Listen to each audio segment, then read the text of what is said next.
I'm muted. I've been criticized to hell and back, so today I'm going to try to be better. Okay? I'm trying to be a better streamer. Dr. Johns, mark my word, I'm going to be a better person by, you know,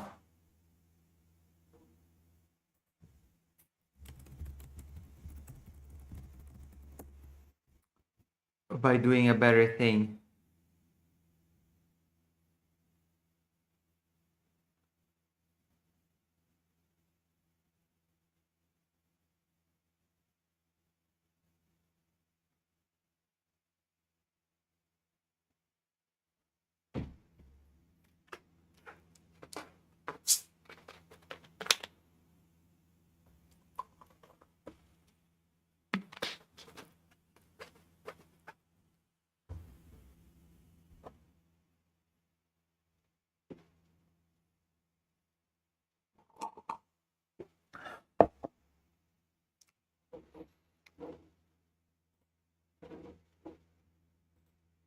I'm a professional streamer, which is why I will start off this. Oh, Dr. Johns, you did not even press like?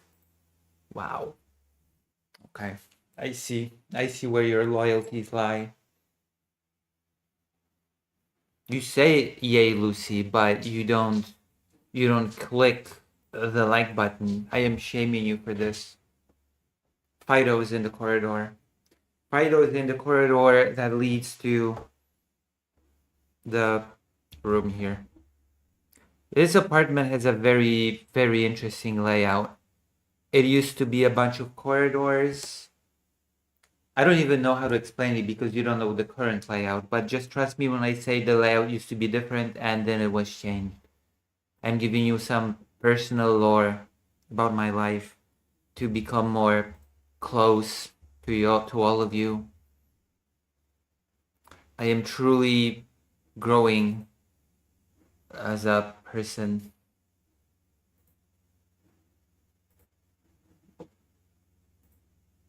Hello, Greater Rain.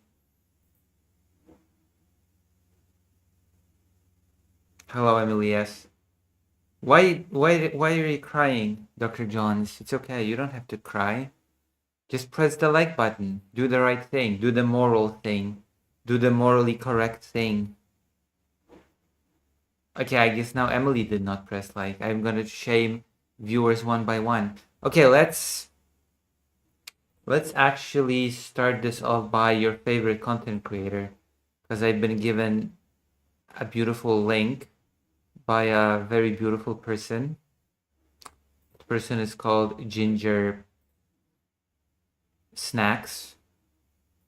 We're gonna be watching a normie, a regular person,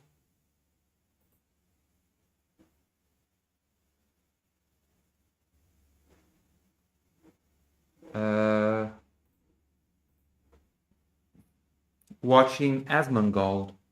And we all know that I have a huge. We all know that I've got a huge overlap with Asmongold audience. That's what I have for.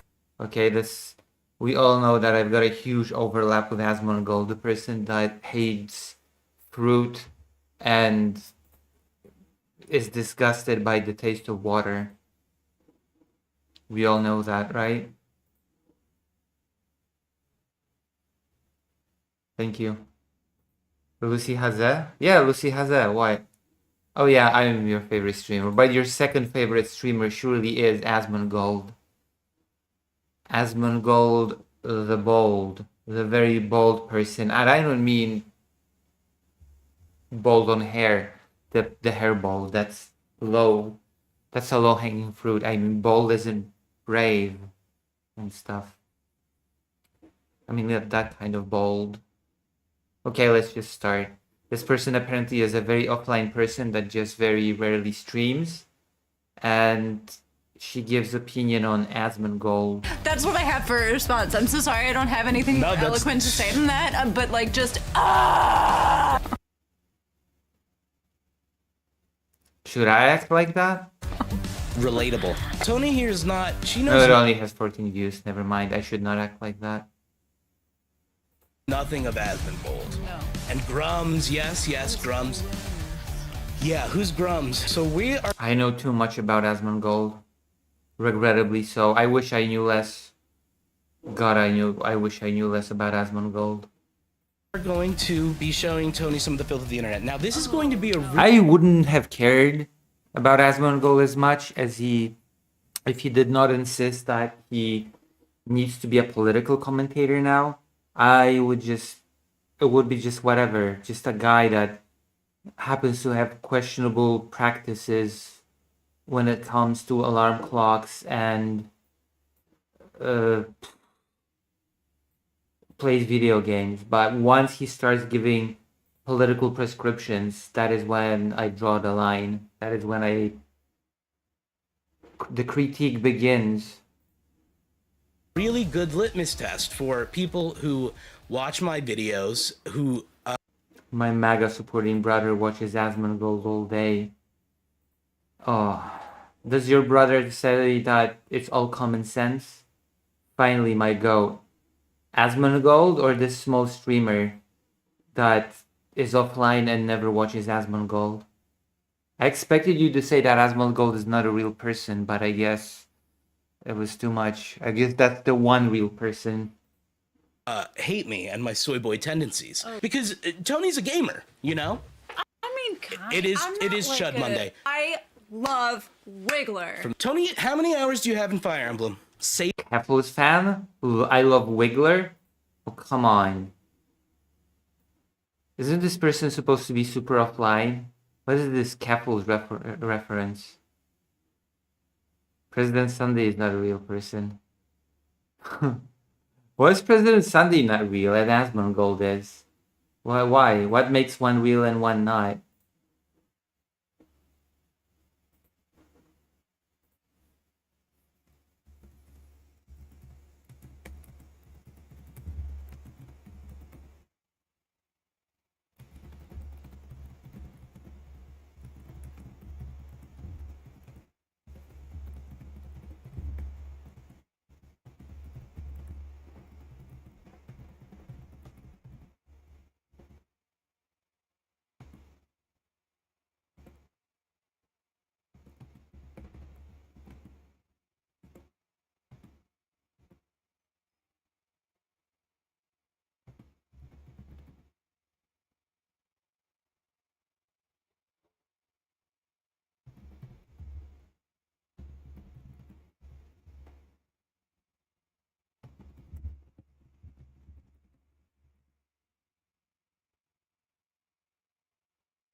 the number. It's definitely above 500.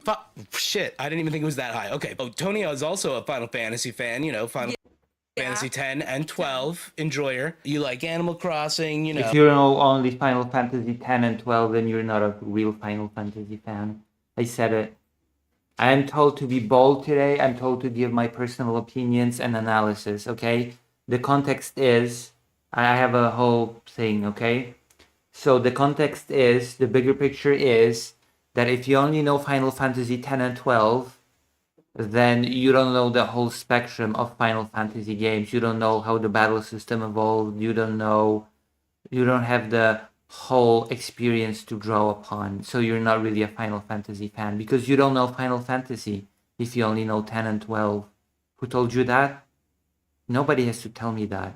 I know it. It's common sense. Stakes.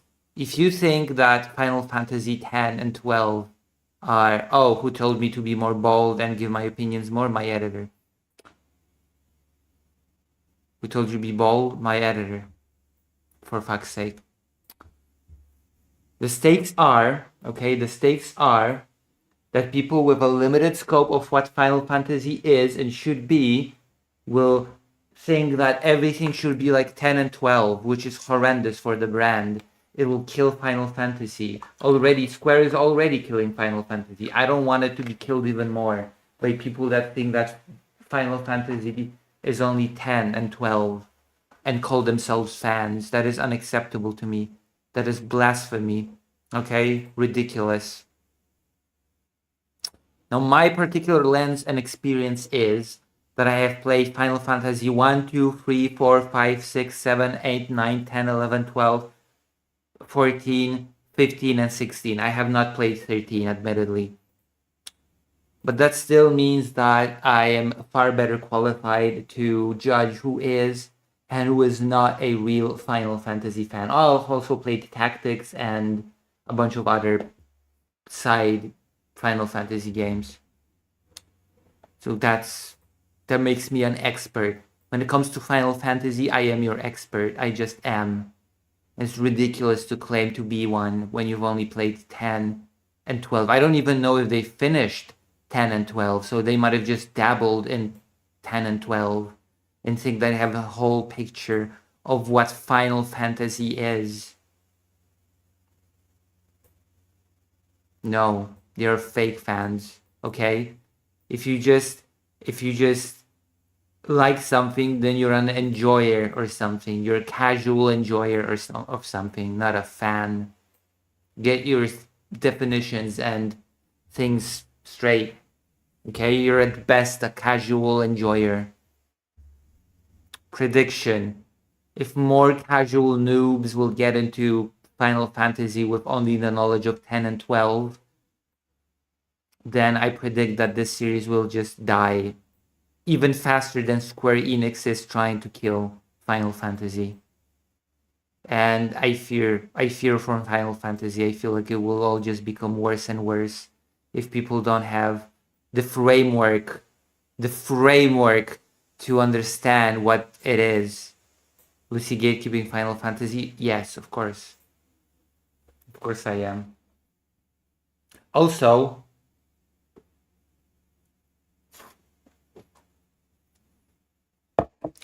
Final Fantasy should never get political. And should no, wait, that ship has sailed. Oh, that's why I haven't played Final Fantasy 13. The protagonist was a woman. That's why I haven't played it.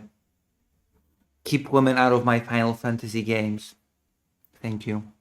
I'm gonna make this into a segment. I'm gonna title it, "This is Why Women Ruin Final Fantasy."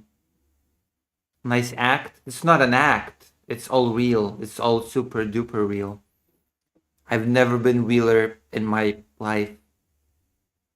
I would never act. That would imply deception, and I would never lie to you. I would never lie to you, Conrad. I hope Metal Gear Solid won't get political. You don't have to worry about that. Metal Gear Solid is the most apolitical series. That's why I love it so much. We should play Metal Gear Solid, actually. But first we have to play the 2D games. The obnoxious, repetitive 2D games that nobody will tune in to watch. I'll play them alone on stream. To myself. To indulge my whims, as I always do.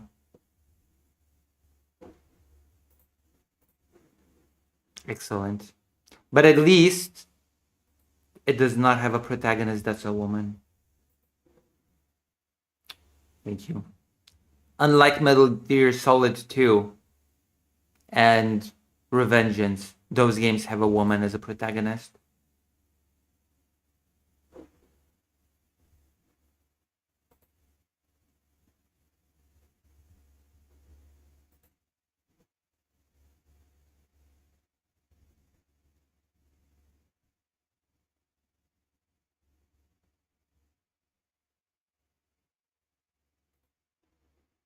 I think I've made my point clear.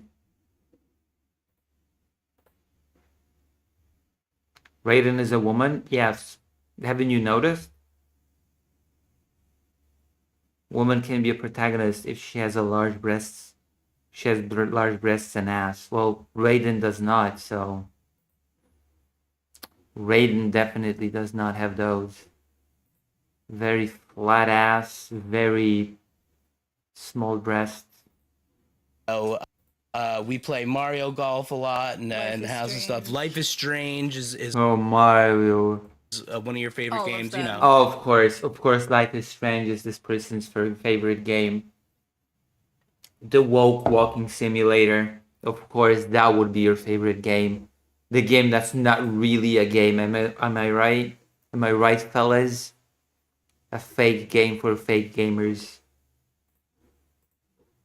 You're going to be shocked by some of the things you read. Tony, for better or worse, is like untouched. So far we've got Final Fantasy 10 and 12, which does not make you a Final Fantasy fan. It makes you a casual tourist to the franchise at best. We've got Mario Golf, okay, and Life is Strange, the walking simulator that's not really a video game for woke people. I don't even... What a start. What a start. What a start. By the deeper layer of the internet, not even the deeper layer of the internet, like layer 2. No, I don't. You're on I layer don't really 1. do like internet-y. No, you do layer 1. The hand strikes, but gives a flower, right? As it were. And so I'm giving them the opportunity to hear what a... This person is just whipped. Whipped boy. Cock. Whip. Hello, Pekala Parker. I'm doing what you told me to do right now with this segment. I'm giving a full breakdown why, if you know Final Fantasy 10 and 12, you're not a real fan. The context being that you need a whole spectrum of knowledge from Final Fantasy 1, 2, 3, 4, 5, 6, 7, 8, 9, and all the other ones. You cannot just play 10 and 12 and call yourself a fan. Ridiculous. Ridiculous and disgusting. The integrity of the series is at stake. And I predict that if this sort of thing goes on, it'll lead to the downfall of Final Fantasy as a series. That is my healthy prediction. Real human... So these two fake gamers are coming in to criticize my king Asmongold.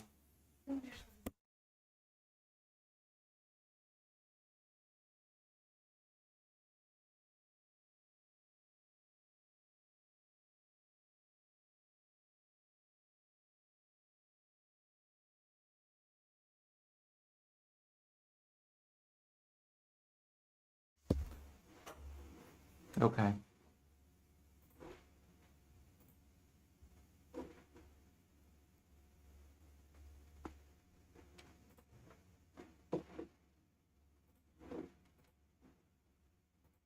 woman has to say about the things that their hero guy looks up to.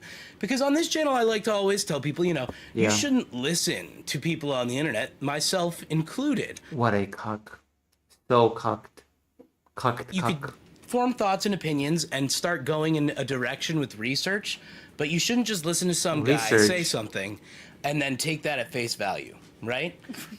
Rimba is he knows the vibes are about to get rotted out. Asmongold is a Twitch streamer, and he's the biggest Twitch streamer out there. He's the most the downfall of Western society. That's true. Also, dog on stream.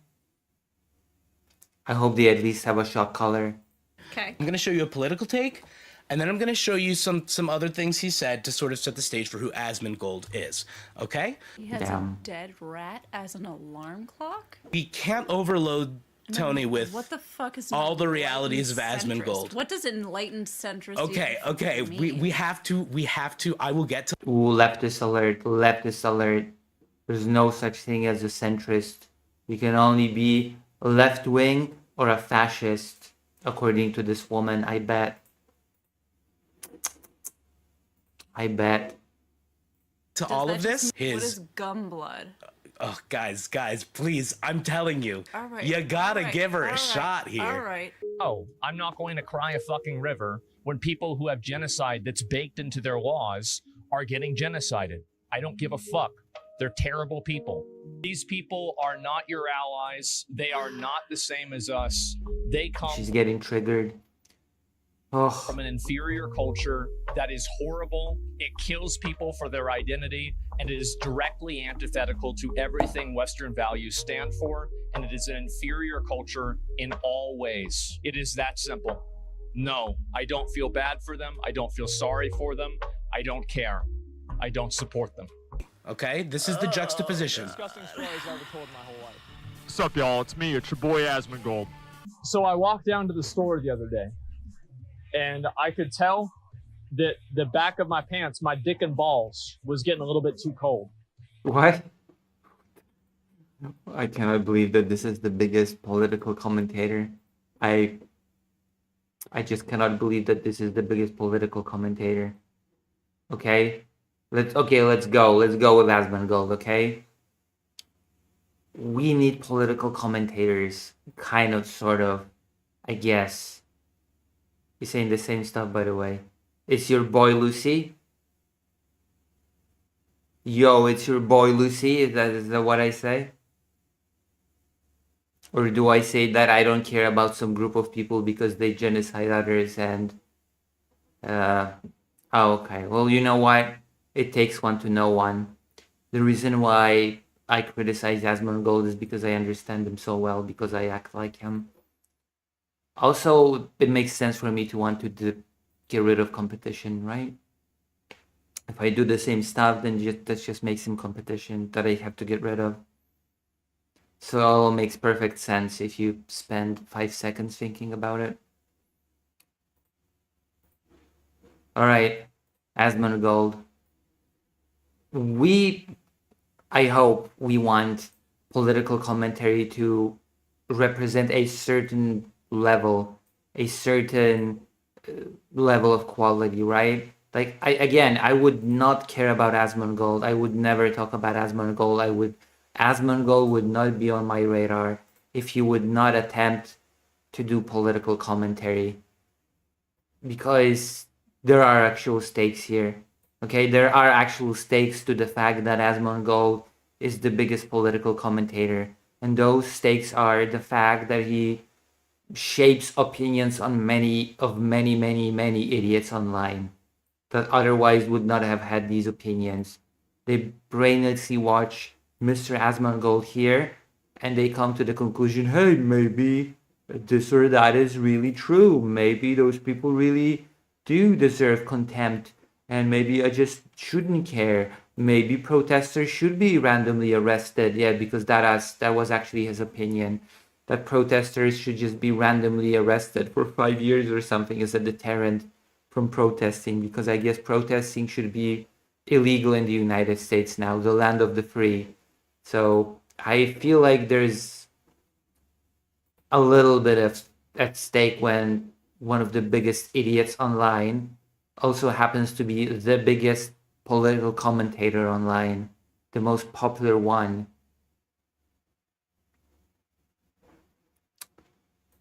I don't claim to be... I just feel like there's so many people that would be better suited to be biggest political commentators. Yeah. So many people that would fit the bill better. The fact that Asmongold is the one just baffles me to no end. It's just common sense. But you know what? My prediction is that it'll just not gonna get any better in that field. People will not seek out people that know more, that have more substantial things to say. People will just flock more and more to people like Asmongold, that feel relatable, regular blokes that don't know much but rely on their good old common sense and guide you through the chaos of the world with their simplistic answers and bigoted prescriptions. Now, that doesn't happen a lot. You move your eyebrows a lot, you tell people what they want to hear, and that's your recipe for success, I suppose. I unfortunately do not expect this to get any better anytime soon. I expect it to get worse. I expect an even worse Asmongold to emerge from the ether and say even stupider things, to an even bigger audience. I expect Asmongold to just be an entree to what's to come in the future. If this woman is disgusted by Asmongold, okay, wait till an Asmongold 2.0 emerges. So then you'll miss this one. You'll miss Asmongold. You'll be like, oh my god, I thought Asmongold was bad, but this guy that has an even bigger audience is just even crazier. And people will eat that up. It will be very popular. It will be very cool, and people will be amazed by it. That's my prediction as to what will happen. And I frankly don't know how to change that. I don't know what can be done about it. People are just not interested in substantial discourse by large. I mean, there are people that are interested in that, but those people, like, people that have substantial stuff to say usually have audiences between 200, 300 people live. On average. That's the average. People that have inane bullshit to say range from 1,000, 800 maybe at the lowest, just the lowest spectrum, to 5K plus. And I'm lumping in here people like Chud Logic, Asmongold, Hassan Piker. Hassan Piker has some stuff to say. Hassan Piker's not completely empty in his commentary. Like I don't think Hassan Piker's exactly comparable to Asmongold, but I also think that Hassan has this tendency to say really stupid things. But okay, now this is gonna be a take, okay? The difference between Hassan Piker and Asmongold is that Asmongold says stupid things because he is stupid, and Hassan says stupid things because he is a propagandist. That's the main difference in my mind between these two. One is stupid and one is a propagandist. Although Asmongold is a propagandist to some degree as well, but not to a degree that Hassan Piker is.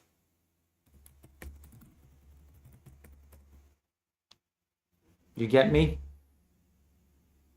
You get what I'm saying?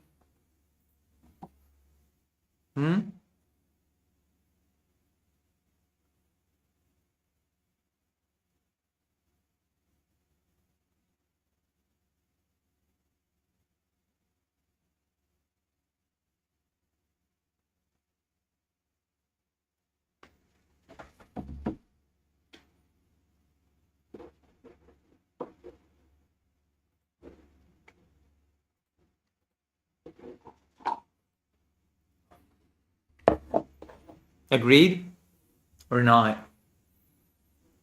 If you don't agree, you're a fascist, by the way. So I go Oh yeah, back we're supposed to be watching this. home and I look and I realize part of the back of my sweatpants had been eaten away because we had a rat infestation in our house, and one of the rats had gotten trapped in my room, and it had eaten, I guess, sweat and dried cum off of the back of my sweatpants. Sweat and dried cum.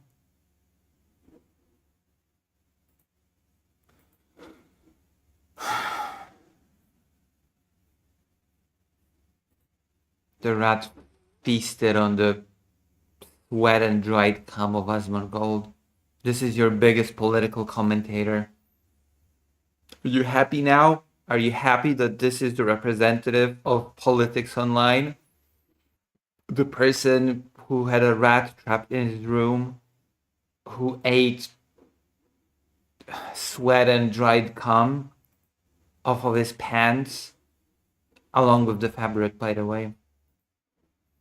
And the entire back of it was gone. What am I watching? What the fuck is this? Okay, this is just to give. From those two clips, where do you stand? Like, what's going through your head right now? There's What a well-meaning, educated influencer that deserves to be the biggest political streamer. This person should inform everybody's political opinions. He is very real and relatable. He says it as it is. He was not ashamed to put himself out there. There you go. That's my conclusion. Amazing person. they're so different. And here's the thing. Well, I mean, maybe they're not. They're telling the tale of like a very dysfunctional and also trash human being. How do you get like that? I don't know. Maybe the question of how do you get? Why is he popular? That's insane. Okay, now. Is it just because It's popular because people think he's relatable. People somehow get it into their heads that since he is like that, he's a flawed human being like everybody else. All the people that feel like they're not achievers in life, they can watch Asmongold and see, oh, he's kind of like me. He's just a regular dude like me. And I don't have to feel alone anymore. So I watch him to be a part of the experience with this guy that's not all high and mighty. Even though he has tons of money, he's still just like me. A regular dude. Quote unquote. it's so sensationalistic? That could be it. That's Asmongold. Okay, he has 3.5 million Twitch followers. Are you fucking kidding me? And all incels. All of them. All of them. Every single one. Tecos says a regular dude who has rats, it has come. Freaky little rats. I mean, yeah, that basically is what makes him the regular, relatable dude. That he is not just this perfect, high and mighty streamer that has tons of money. No, he's the person that you can relate to because he's not perfect. He has flaws. He might have millions of dollars. He might be super mega rich and popular, but it's offset by the fact that he is messy and he says dumb things and he is silly and he has rats eating cum off of his underwear, which is quirky and fun, and he hates water. What a character. I bet this is a factor of his popularity. He's just such a character. Look at his hijinks. Look at how he reacts when we call him bald. Ho ho ho. So fun. And I guess since he's so fun, bold, and relatable, we should also listen to what he has to say about international politics and domestic politics in general. And we need to throw a ton of money at him. Incredibly popular, right? He's incredibly rich, but we don't have time to crack that cookie, okay? Okay. Because we're going to talk about the influence that he has, and how that really is, the most important and damaging part of it, right? Even if he has a huge following, he represents a minority of people. Like 3.5 million people on Twitch is still a small subset of the grander population. I know, but that's still a scary number. Yeah, but it's still 3.5 million. Wait, hold on. What's the population of Belarus? I think it was something like a little bit over 9 million. Right? Okay, let me see. Actually, let me check something else. Google. List of countries with a population of 3 million.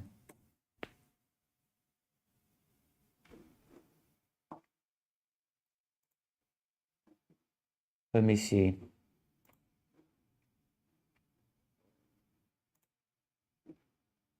Oh, look, Holy See only has 501.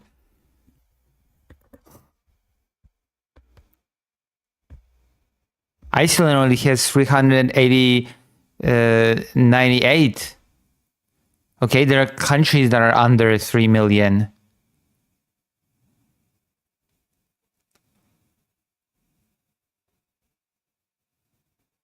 Okay.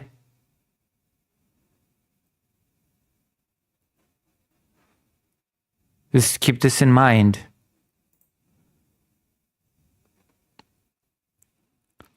Right? Lithuania had like 2 million. So don't say that it's a small number, okay? It depends on the country. For some, 3.5 million, that is more than the entire population of their country. So that's not that is a pretty substantial amount, isn't it? Wait, where did I put that Asmongold? Crap. That's not unsubstantial. I agree, but it's just insane that he does in fact represent a portion of the population. He does, yeah. Not an unsubstantial one as well. Pretty big one, I would say. I would not say that it's a small part of population that he represents. Wait, hold on. Did I turn off the video? What is this big God's? Oh.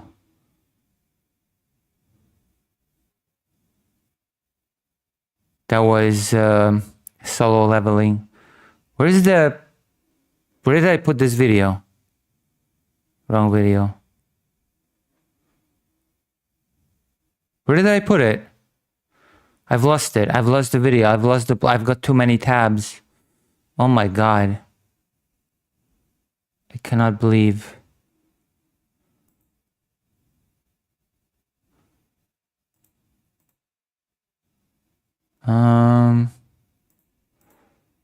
Oh, there you go. Hey. I found it. Hello. I know you have a toy drive. Bird to be agreeing with any. Koi Tekos says, yeah, even if it's a passive interaction, it's still eyes and ears on his ideas. Yeah. And keep in mind, it's 3.5 million people subscribed or following. It's on average 10,000 people. I don't know. It's thousands of people watching live. And it doesn't end on them, because then those people discuss Asmongold with other people and share his crap with other people by word of mouth. So just because there's a certain limited amount of people watching him directly, it doesn't mean that his ideas don't get spread beyond his immediate fan base. That's also a thing to consider when discussing these things. Of the things that he just said. 1000%, and that's why a lot of. I wonder how many regular people would even know who Asmongold is if asked on the street. I am willing to bet, unfortunately, or maybe fortunately, I am willing to bet if you ask people, hey, who is Vosh, who is Destiny, and who is Asmongold, a lot more people will be able to tell you who Asmongold is than Vosh or Destiny. I'm willing to bet money on that one.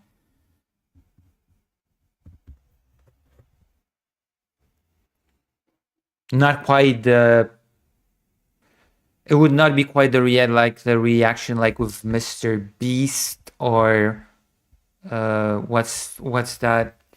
PewDiePie. PewDiePie was pretty recognizable outside of online spheres. People have problems with him. Most of what he believes politically kind of comes from this worldview that's filtered through the perception of gaming being centered around, like, straight white dudes. Okay. His problem is just like, women existing both in the games he plays and in like the society Life at large, basically. Whether he says that or not, and whether he truly believes that or not, this is the kind of rhetoric that he's put out there for people to engage with. And the other thing is too that it's not just Asmongold, it's all these other people that their clips they make clips off each other. Maybe Asmongold is just gay. If you have such a big problem with women existing, then maybe you're just into men. Just something to think about. Maybe that's your problem. Maybe your problem is not with women. Maybe your problem was with within, not without. they make. Yeah, they have this sort of cannibalistic content ecosystem where someone makes a shocking clip, you know, another person over here agrees with it, and then it turns into this whole culture war thing, which doesn't actually... Why is it cannibalistic? I don't understand the term cannibalistic here.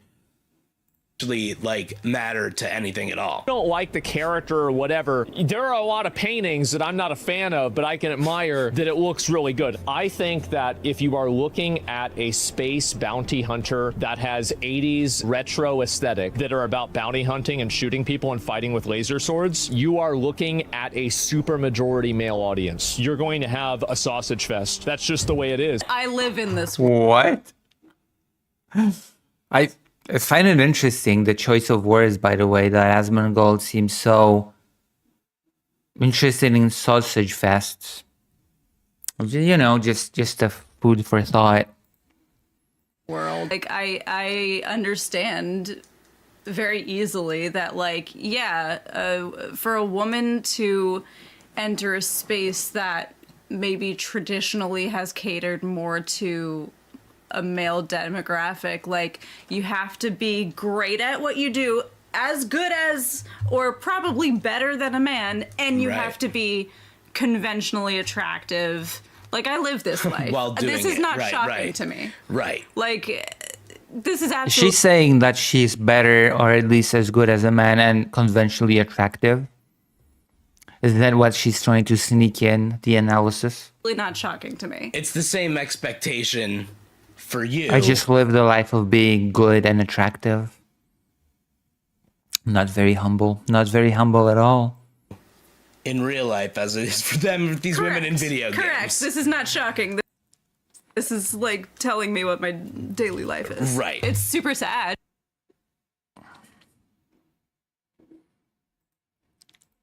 And makes me mad, but like... Right.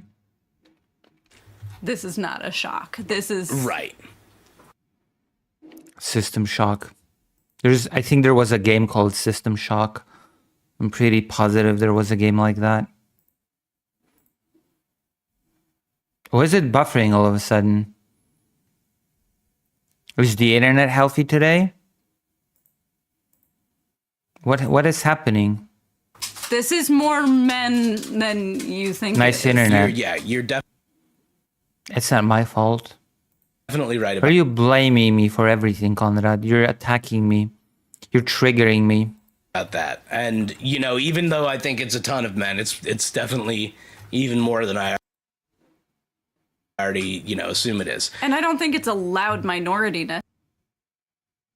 System necessarily. Shock I mean, look at is how the granddad of the immersion politics in sim. our country are going. That's not necessarily a loud minority. That could be half. I don't think. I'm being censored for criticizing Asmongold. Daddy Asmongold. I think the title for this thing is gonna be Asmongold is a twat and let's stop pretending that he's not. There you go. That's the title of the whole thing. This is gonna be a big, super serious segment. I think that the 3.5 million means that, you know, it's just 3.5 million that think that way. I think. What the hell is wrong with the internet all of a sudden? I'm here to do a professional stream and the internet is preventing me from doing so. I'm being handicapped. I'm being stopped from reaching my potential. That's 3.5 million that have found that channel. Right. There's 3.32 billion gamers, right? Like, just in the world. Most of them are in Asia, Europe, Latin America. North America is fourth. So, like... I would have put North America above Europe, at least. But... It's surprisingly... It's surprisingly low. It's surprisingly low. As of 2023, 53% of gamers are male and 46% are women. I mean, it's basically... Shocker! Women like to stimulate their brains too! Incredible. Yay! And it just makes you wonder, because if certain games let you create characters with so much charm and magnetism, why can't games with dedicated female leads do the same thing? Well, what are some of the more recent female leads? Wait, what? What about Tales of Berseria? That's a game with a dedicated woman protagonist. You will not get from micro streamer to small streamer with this internet.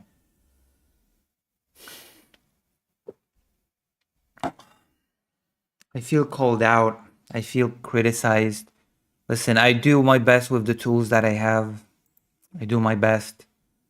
I have Tales of Berseria on the PS4, yeah. It's a good game. That we've been graced with. I think about Frey from Forspoken. She can fight dragons and... I think that she's attractive. I do. What the fuck? Truly, I will not get to the small streamer level with such internet. It's...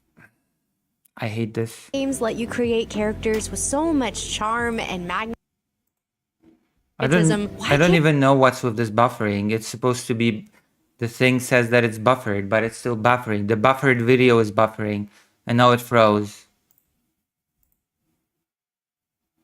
And now the whole... Just... Technical issues, technical stream. Can't games with dedicated female leads do the same thing? Well, what are some of the more recent female leads that we've been graced with? I think about Frey from Forspoken. She can fight dragons and... I think that she's attractive. I do. I think people are porn brained if they don't think that she's attractive. At least in that image, she's attractive. Then the laws of physics and literally part... What is she doing? Woke noises. What are those noises? What is she doing? Stop growling. Parkour across dimensions. That's super cool. But for some reason, they gave her the most awkward dialogue and had her deliver every line like she was on hold with 100%. customer service. On mute. What about Kay Vess from Star Wars Outlaw? Can't say the same. Kay Vess from Wait. every line like she was on hold with... Well, what about Tales of Berseria once again? I don't know who this grifter is down here. reason they gave her the... Where? The woman making this video that he's agreeing with. Oh yeah, that she's like, well, I guess they're not pretty. Yeah. They should go to Sephora. I think people are porn brained if they don't think that she's attractive. Porn brain. Physics I think and you're literally porn-brained, you parkour idiot. across dimensions. That's super cool. But for some reason, they gave her the most awkward dialogue and had her deliver every line like she was on hold with Customer service. customer service. They made the teenage girl talk awkward like teenage girl.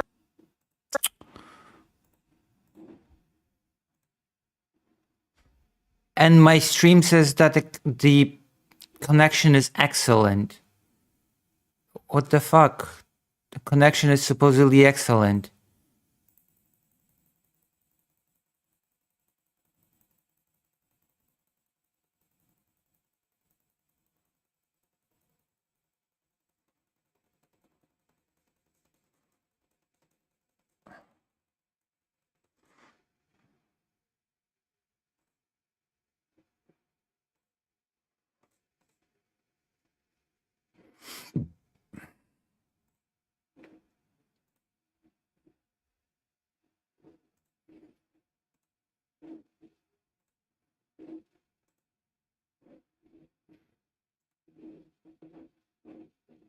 That's what I have for a response. Why did it start? Oh, fuck me. This is not shocking right. to me. Right. Like, This is... Why did I have to reset? Why didn't it...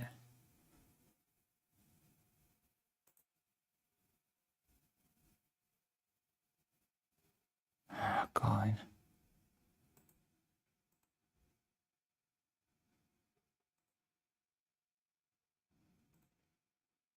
Where were we? majority male audience. You're going to have a sausage fest. Oh, here. She can fight dragons and I think that she's attractive. lost dimensions. That's super cool. But for some reason, they gave her the most Hello, awkward Phoebe dialogue Douglas. and had her deliver every Tony. line like she was on hold with 100%. customer service. On mute. What about Kay Vess from Star Wars Outlaw? Can't say the same. Kay Vess from wait. Star Wars Outlaw, like she was on hold with I don't know who this grifter is down here. reason they gave her What? the Where? The woman making this video that he's agreeing with. Oh yeah, that she's like, well, I guess they're not pretty. Yeah. They should go to Sephora. I think people are porn brained if they don't think that she's attractive. physics. I think and you're really porn-brained, you parkour idiot. across dimensions. That's super cool. But for some reason, they gave her the most awkward dialogue and had her deliver every Yeah. line like she was on hold with customer service.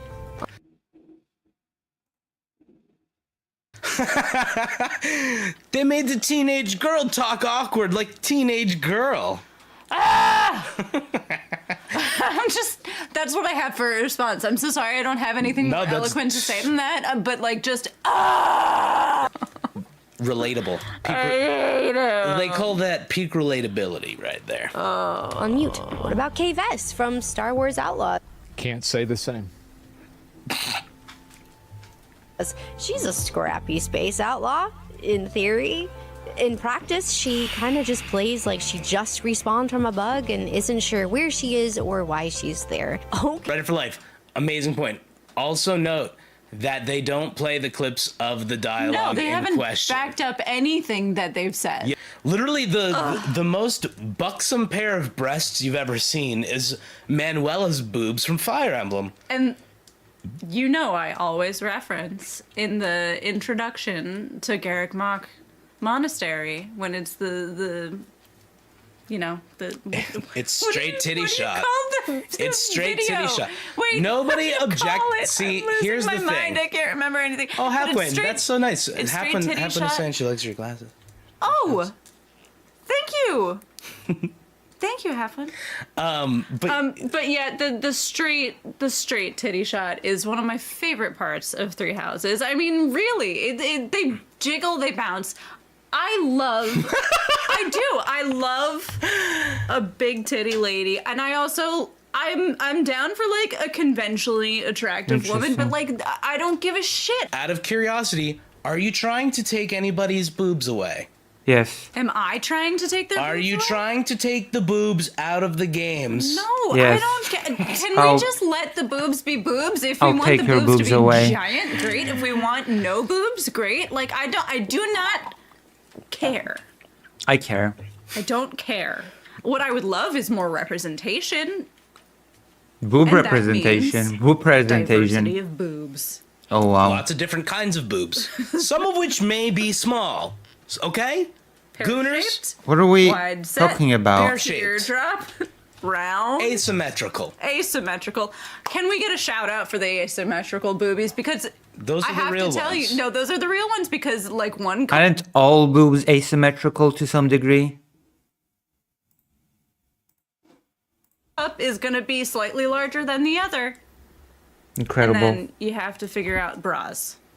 This is valuable information that anybody hate watching that's an Asmongold fan has literally never ever heard before. Well, they're like, what? Your boobs can be asymmetrical? You're telling me that your balls are perfectly symmetrical? You're telling me that? Ain't nothing uglier than some balls. Way prettier than balls. I don't even Way think prettier than balls. I don't think Oh my goodness.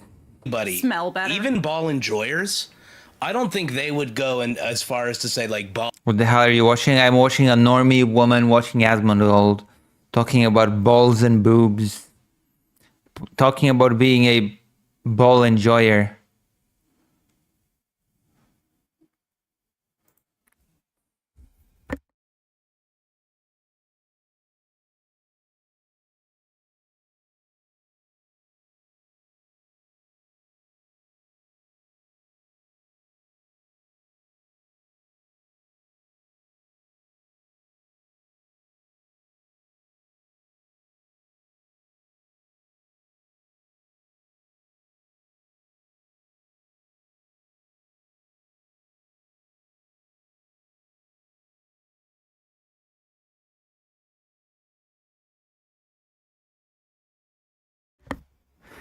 Yep.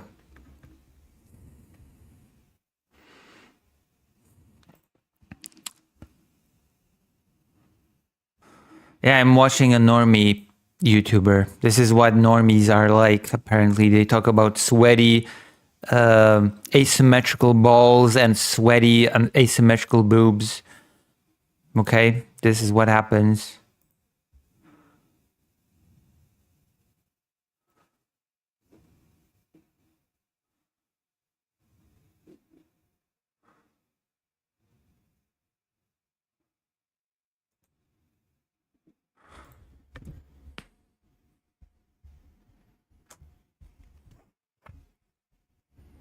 Oh my god.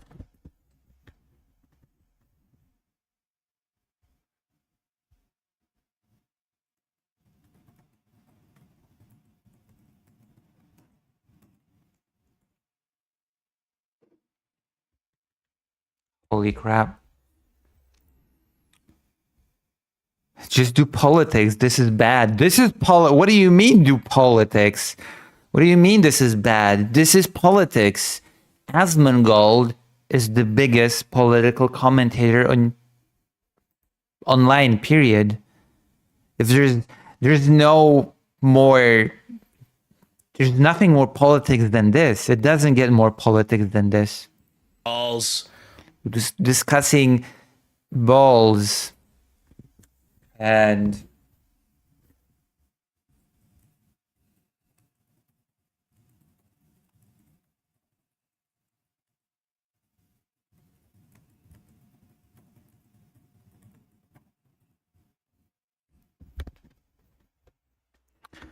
listen, it doesn't get more political than discussing asymmetrical sweaty balls. Real politics is not this made-up nonsense. Okay, I'm gonna start a poll then. I'm gonna start a poll. Okay? Real politics or sweaty balls. I'm gonna do it like this. Real politics, please. Sweaty balls are fine. This is the poll. What? Okay. All right. Slop. I'm just gonna say slop instead of sweaty balls. Slop. We've got some real politics for today, actually, so.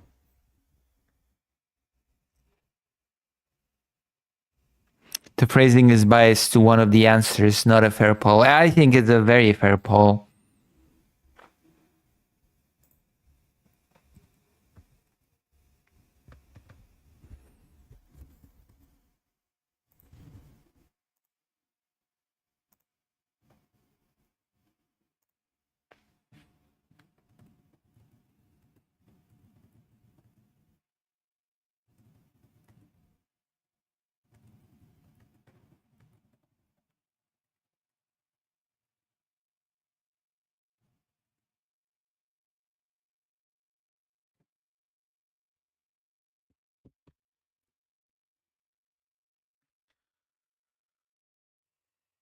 All right. Oh, see, there are people that like the slop. There are people that are slop enjoyers, or eating up the slop. Sweaty balls. Yeah. Slop is code word for sweaty balls. You all know. If you know, then you know. Oh, well, the slop is the sweaty balls are winning out. I'm sorry, Conrad, but people just crave sweaty balls. It just cannot be helped. That is the reality of our society. People crave what they crave, and we shouldn't judge them for it. I'm not a judgmental person, which makes me so woke and progressive. It is not something that I cannot stand in the way of people's happiness. Wait, no, never mind. 4 votes, 50-50. We are at an impasse, in fact. Real politics, please, versus slop, aka sweaty balls. You can be the deal breaker maker.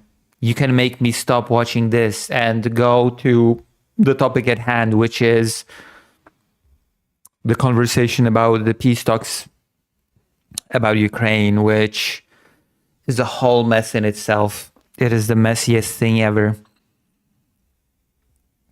The messiest crap you will ever see.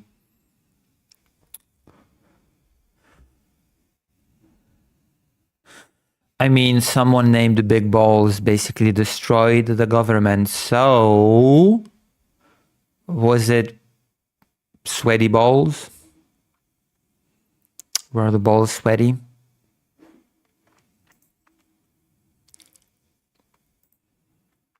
Ridiculous.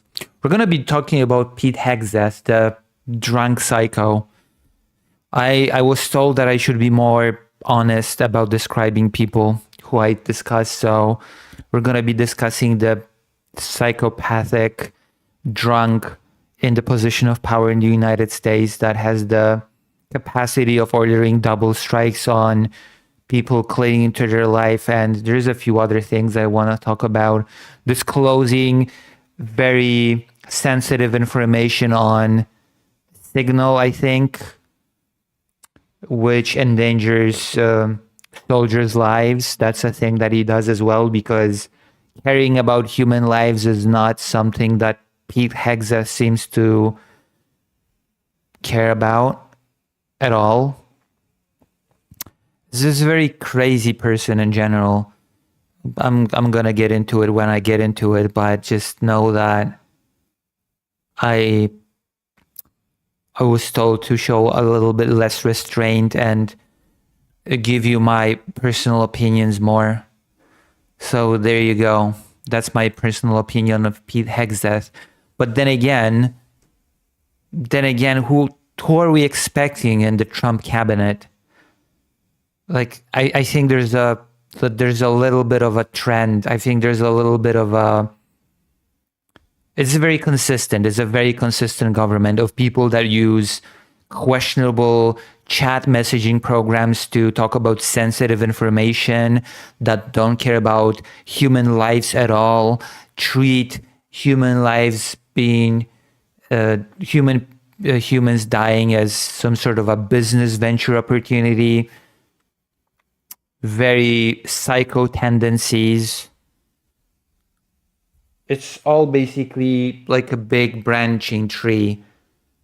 The root of it being, it depends on how you want to look at it, like the pyramid. Let's say it's a pyramid. On top of it, you have Donald Jr., and then you have the people under him that basically reflect his philosophy. It was a little bit different during his first term, when he still had people that could say no to him, when you still had people that basically could offer some form of pushback. And then it all just ended, and here we are.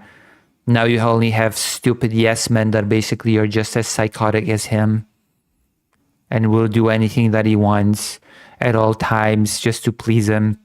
Although with Witkoff, it's a little bit different, because Witkoff also seems to be a sycophant of Russia. There's this interesting picture of him having talks with Ukraine and him having talks with Russia. On the photo, when he is having negotiations with Ukraine, he is sad, a little bit unshaven, very unkept, he looks depressed. He looks like he's in a very bad mood. He's having a very, very bad time. And on the second photo, he basically is happy, fresh, ready for action, rested, enjoying himself. It is very telling. It actually represents at a very perfect microcosm of the US policy when it comes to the war in Ukraine. Pressure Ukraine, pressure the victim of the invasion, horrible mood, horrible atmosphere, constant berating, constant criticism of Ukraine. And when it comes to Russia, they're great. There are business partners. There are historical allies. Look at Moscow. What a beautiful city. We just took a stroll. We were at a restaurant. It's so well kept. What a wonderful place. I think we can do business. I think it's no big deal. I mean, it is a big deal. We're going to force Ukraine to give up, and everything will be fine, and everyone will be happy in the end, especially the US and especially Russia. What a change of paradigm. And of course, there's going to be some criticizing of Joe Biden along the way, how he gave $1 billion to Ukraine for nothing, and how now finally the United States is selling weapons to not Ukraine, but to NATO, which may or may not give those weapons to Ukraine. As Trump said, they can do whatever they want with them.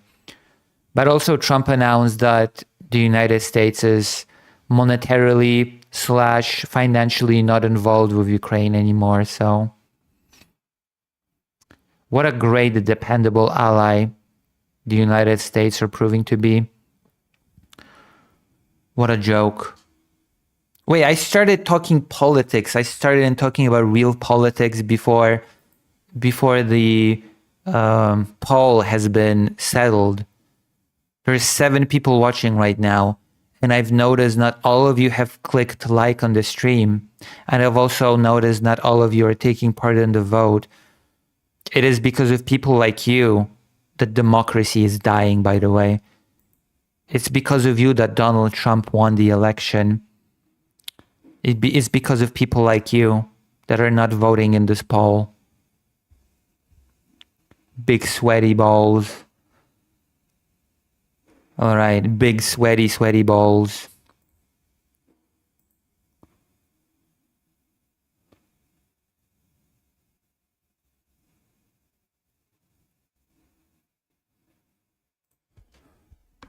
Oh.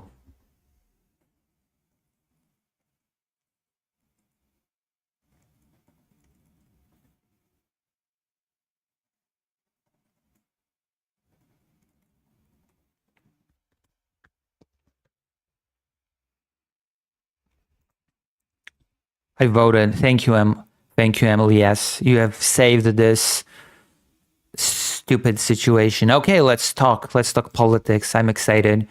German parliament backs memorial for Polish victims of Nazi rule. Okay, nobody cares about a memorial. Okay, we might as well. I just clicked on this and I got into it very randomly, so I might as well make it a segment, because why not? I'm not gonna swear. So World War II, I assume everybody here knows what World War II is. I assume that everybody here is familiar with the atrocities that the Nazi regime has committed all over the world, really, but especially in Eastern Europe. There's a reason why Timothy Snyder, the famous historian, has called these lands between Germany and Russia, basically, the Bloodlands. The Bloodlands, the place where a huge amount of people was murdered. There is still a vote. There's a vote on YouTube. Hello, Incub. It's okay, the vote is over, basically. So yeah, we all know about the history of Eastern Europe. I hope you're my viewers, so I assume you're all history nerds, so you all know what went down, the Holocaust, well, even before the Holocaust. You all know about the repressions against people in the Soviet Union. You all know about the Holodomor. You all know about the special NKVD operation in which approximately 200,000 Polish people died. All these things that happened in the Bloodlands in the context of Eastern Europe. But we're not really focusing on the USSR today. We're focusing on Nazi Germany and the atrocities that it committed.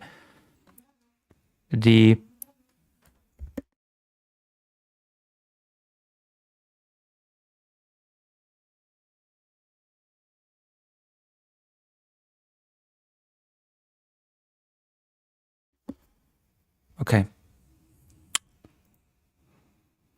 So we all know about the atrocities that Nazi Germany committed, the Holocaust, killing en masse of Slavic people, because Slavic people were seen as subhuman.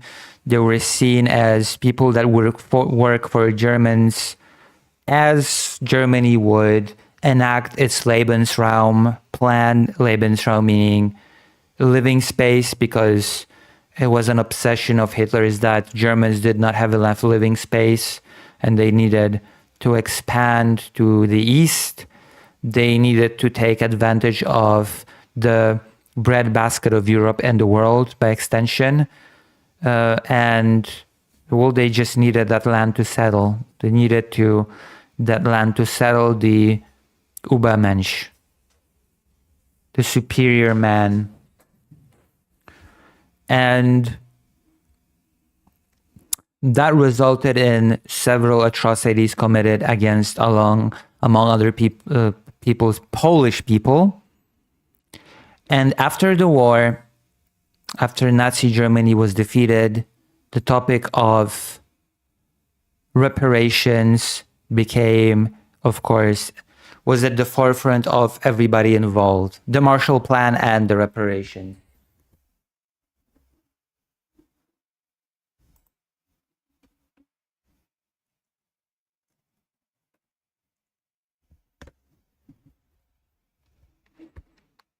Right? And here is when it gets really, really complicated, because after World War II, the world was divided in two. The world was divided into spheres of influence, really.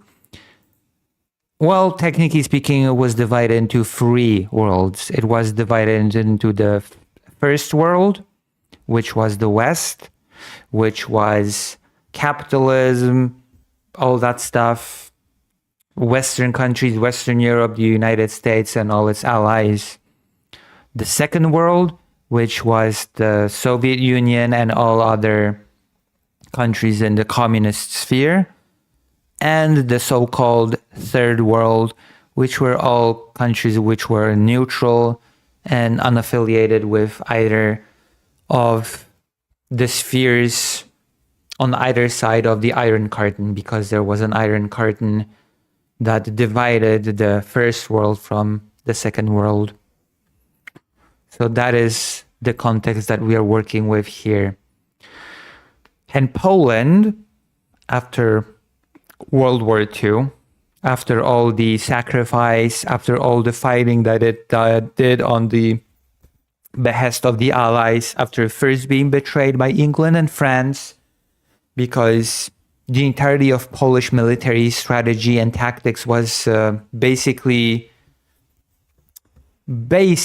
created on the precipice. Basically, the entirety of the tactics in 1939 by Polish troops was devised with England and France entering at some point and supporting Poland militarily very early in the war, which is why the Polish strategy was to create a thin line and slowly retreat to buy England and France some time to be able to enter and together fight against Germany and hopefully win.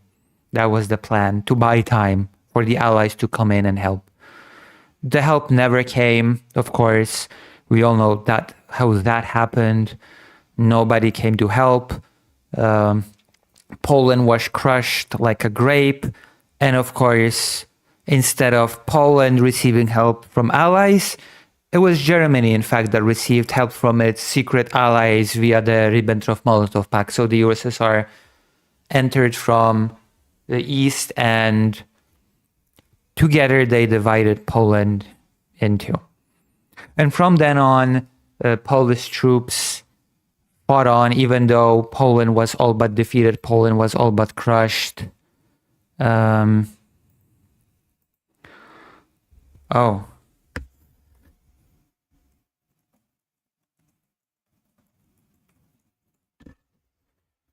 was all but crushed and defeated. And Polish troops kept fighting still, even though Even though Poland was betrayed by its allies, I think it's fair to use that term. Poland still fought on the side of the allies to defeat the Nazis. It helped England greatly with the famous aerial warfare that defended the islands from the Nazi invasion. It basically Polish troops fought all around the world. It is widely recognized that Polish troops supported the Allies in their fight against the Nazis. Poland, which is why Poland, even though it was defeated at the start of the war, technically speaking, it was counted among the victors at the end of the day in World War II. There's an interesting fact that Poland was crushed at the beginning, but because Polish troops fought so valiantly on the side of the Allies, Poland was in fact, at the end of the day, counted among the victors in this war, even though it lost about 6 million citizens, if not more. Its capital was completely destroyed. Over 80% of the Polish capital of Warsaw was destroyed. The Holocaust happened in Poland. Even though all of this happened, technically speaking, Poland was among the victorious countries. But that victory was short-lived because during the negotiations to create a new world order after World War II, Poland was basically given away to the Soviet Union to become a satellite state, which meant, among other things, that the Soviet Union pressured Poland. I know this was a very long intro to what we are discussing here, but I feel like this is quite important context to understand what exactly is being talked about here. Poland, under the pressure of the Soviet Union, rejected all reparations, any payment from Germany after World War II. Poland was never paid reparations. One of the countries that suffered most from World War II was never paid any reparations from Germany after World War II. That is an important thing to remember when we discuss these things. And also, as a bonus, Poland was also basically forbidden from taking the Marshall Plan, the big US initiative to help rebuild Europe. All of this was supposed to be given from the USSR. That did not happen exactly.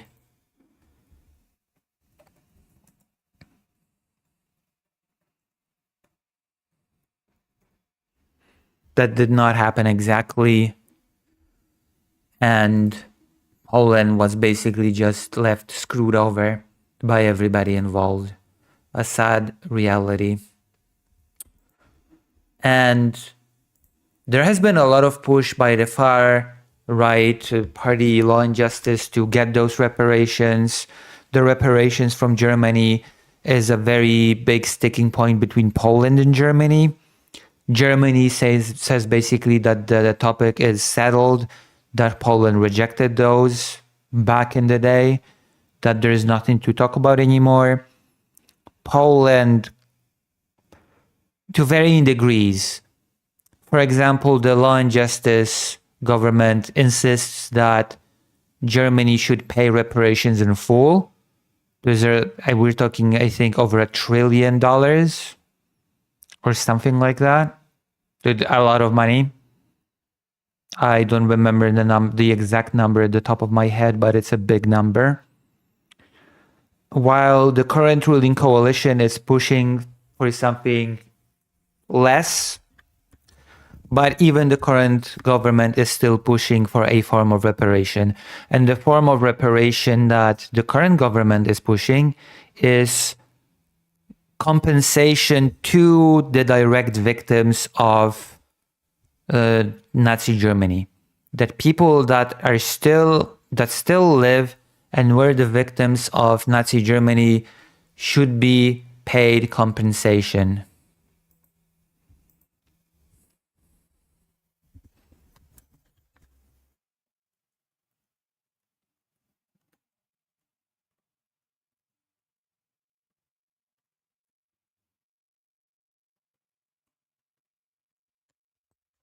right? What was I? Yes, the direct compensation to the victims. And it seems like Germany is open to the idea to some extent. Germany is open to the idea. And it wants to give a one-time payment to the victims of 10,000 euro, I think. That's, yeah, one-time payment to the victims of 10,000 euro. The Polish government does not agree to that. The Polish government would like it to be, I assume, more than 10,000. And more importantly, it does not want it to be a one-time payment. It wants it to be a regular monthly or yearly payment. That is the biggest thing that these governments do not seem to be able to agree upon. In a famous or infamous show, depending on which part of the political spectrum you are on, show of strength or weakness, the Prime Minister of Poland, Donald Tusk, has said very recently, just a few days ago, if Germany is not willing to pay compensation to the victims of the Nazi regime, we will do it ourselves. We have the means to do so. We have the means to do what Germany is not willing to do. So while the relations between Germany and Poland are getting better under the current government, as you can see, those relations are in fact still quite strained. These are still strained relations. If the Prime Minister says that if you're not willing to do it, we will do it. Okay?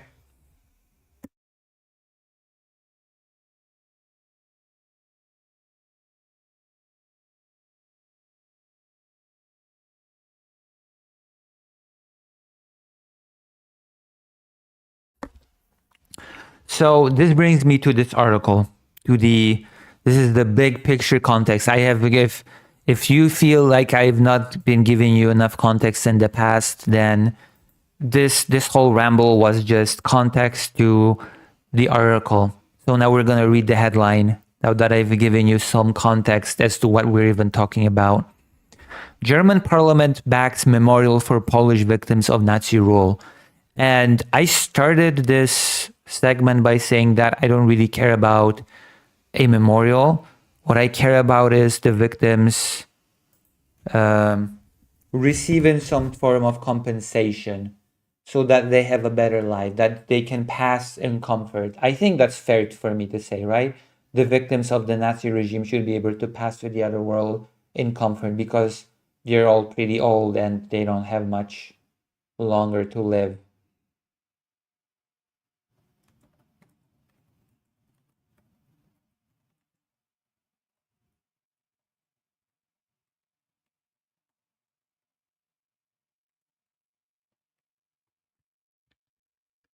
Right?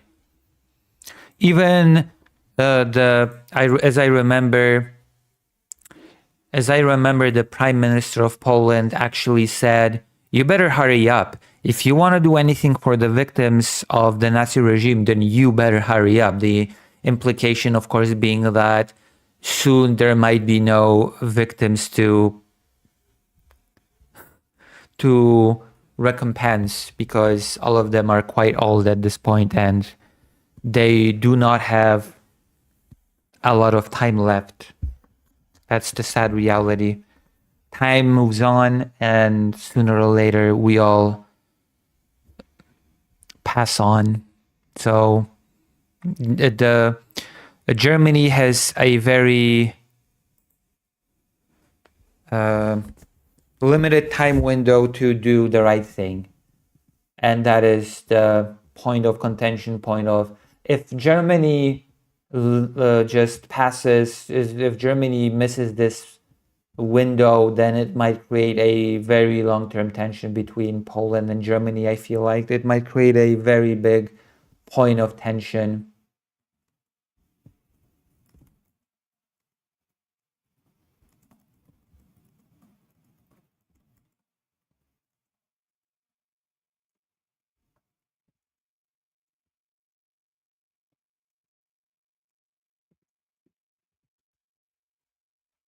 right?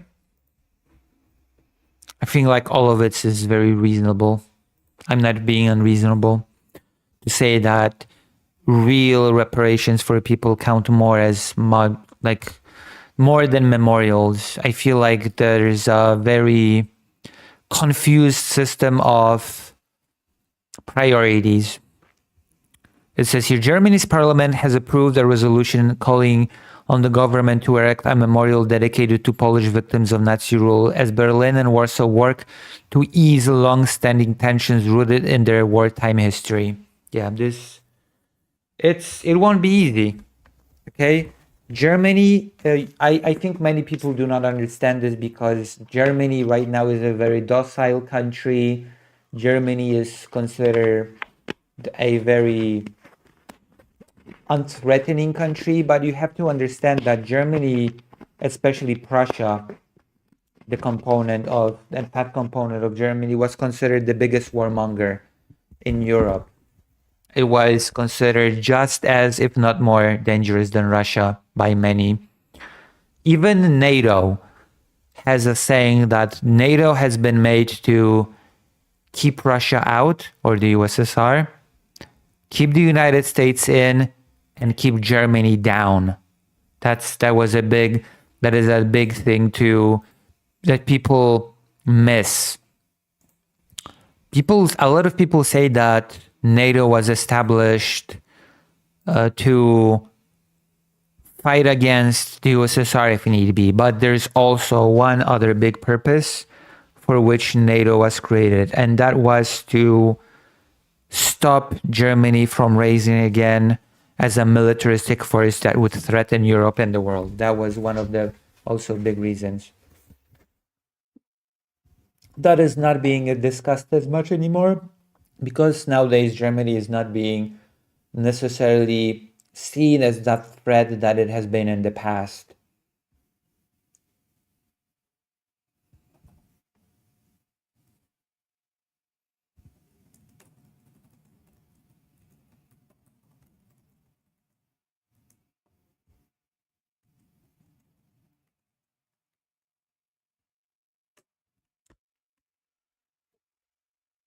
Right?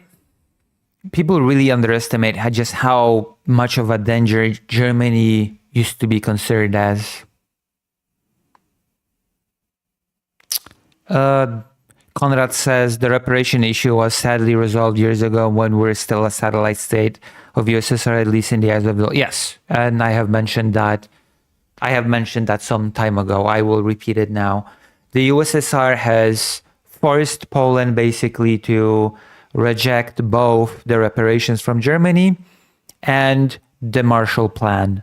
And the USSR was supposed to in turn compensate Poland for the damages that it had suffered during the war, which did not exactly happen. That did not exactly happen as as the USSR promised, but that's neither here nor there. That's not exactly the topic of our conversation today. What is important is the tension between Poland and Germany, the Law and Justice Party being the one extreme saying you should pay us reparation in full, over $1 trillion or so. The current coalition being a less extreme version of this saying, you in goodwill, as a sign of goodwill between our countries, you should be willing to pay a form of reparation to victims of the Nazi regime directly. And that is actually something that the German government is open to doing.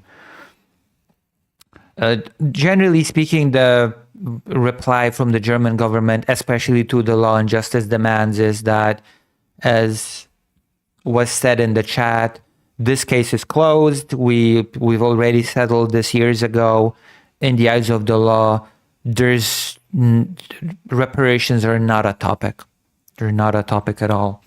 But when the current government under Donald Tusk approaches Germany and says, listen, we want to better our relations. Nothing would better our relations more than if you would, as a sign of goodwill, pay to the victims directly of the Nazi regime. And Germany is open to that.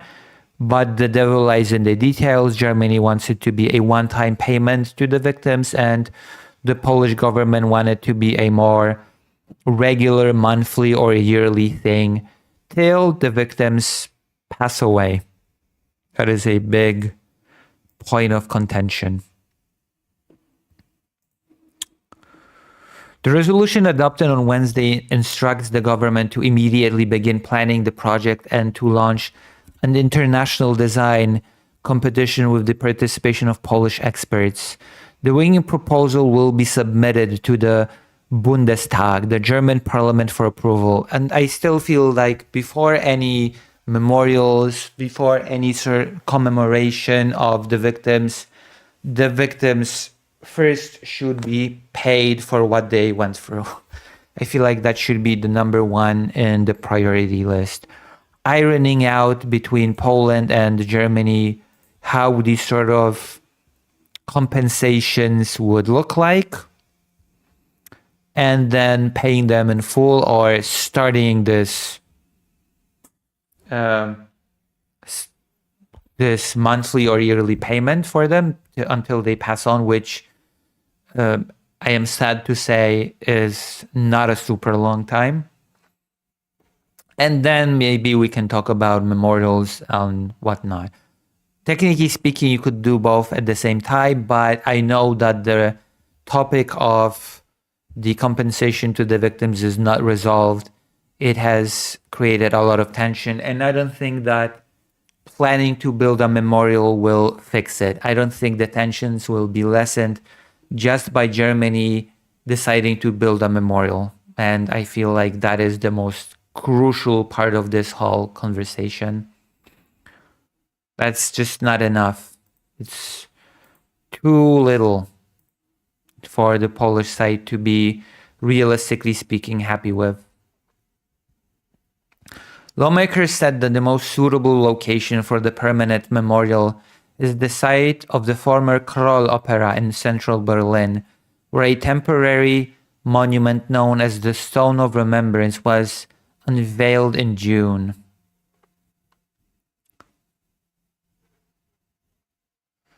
There we go.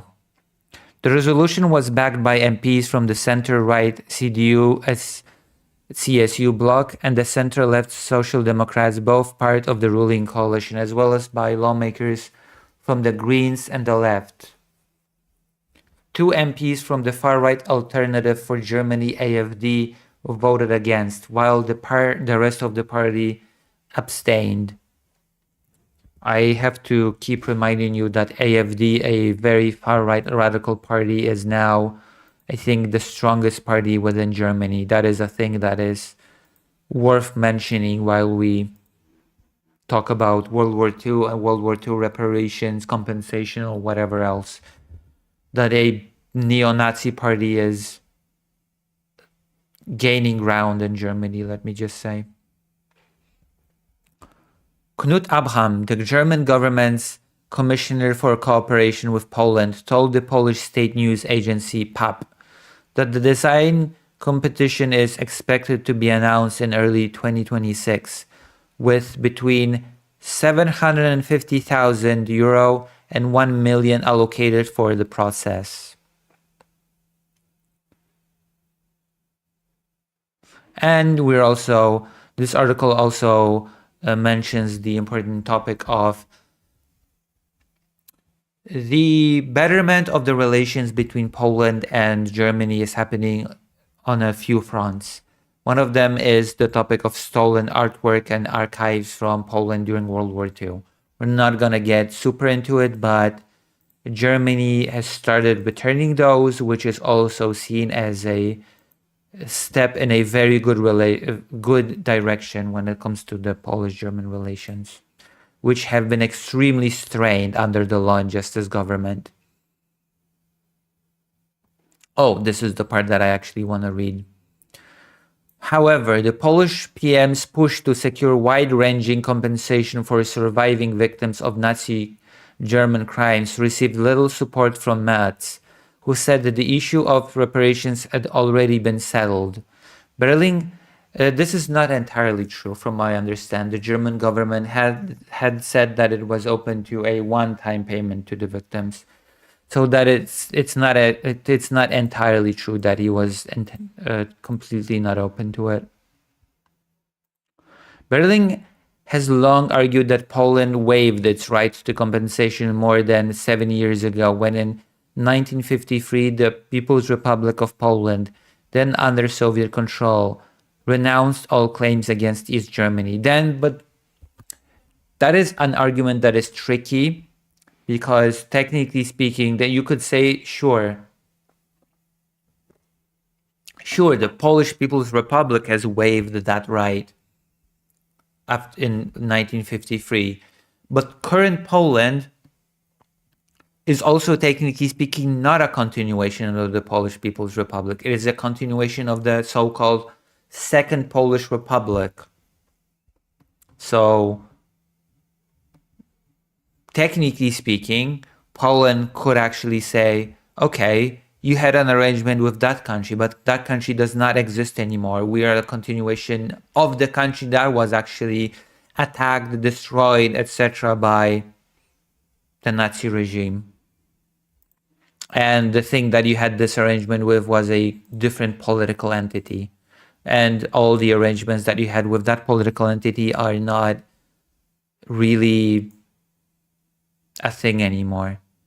Although I suspect that this sort of argumentation would not really fly, but if somebody wanted to make it, then I think technically speaking they could try.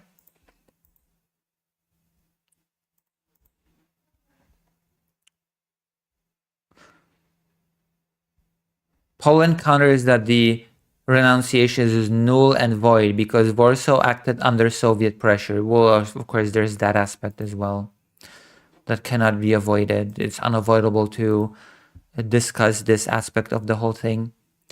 In the 1950s, Poland effectively had no say in this matter, and the renunciation of reparations by Poles at that time cannot be considered an act of reflecting the will of the Polish nation, Tusk told Metz on Monday. Which is true. That is true. He added that Poland could compensate the roughly 50,000 surviving Polish victims of Nazi terror on its own if Germany refuses, a remark that drew criticism at home, mainly from Tusk's right-wing opponents, I think that the right-wing opponents are just stupid, but Poland's total war losses were among the highest of any nation in World War II, with the vast majority of victims being civilians killed through deliberate policies of genocide, extermination, and repression by both Nazi Germany and the Soviet Union. While Germany has made various compensation payments over the years, Warsaw maintains that a humanitarian gesture towards surviving victims is essential for full reconciliation between the two countries. I honestly don't know where this will go. I honestly do not know if this topic will be able to reach a favorable conclusion. I certainly hope so. I certainly hope that the current government can somehow iron out a payment to the surviving victims of the Nazi regime, be it monthly or yearly. It does not have to be a gigantic sum. Something that both parties can agree to and give the victims some dignity and allow them to pass to the other world in comfort, I suppose. I'm not sure if I have great hopes for this, because if I have learned anything recently, it's that everybody might know what the best course of action is, what the correct thing would be to do, because that would definitely not put a dent on Germany's budget, and it would go a long way to repair relations that have been damaged over the recent years between Germany and Poland. But I'm not sure if I have faith that the political will is there on both sides to reach such an agreement. I am very bitter on these things. So while I will, of course, keep observing the situation, I will definitely keep looking into the matter, and if anything changes, I will inform you. Right now, it feels like we're at an impasse once again. Time is ticking, quite literally in this case. The victims of the Nazi regime do not have long to live. And once that time window passes, it will become a long-term or even permanent stain on the relations between Poland and Germany, which I certainly hope will not happen. But unfortunately, what I wish very often does not translate into what is. What should be does not translate into what is. Very sad, but we'll see. Any questions? Do you feel like I've exhausted this topic sufficiently?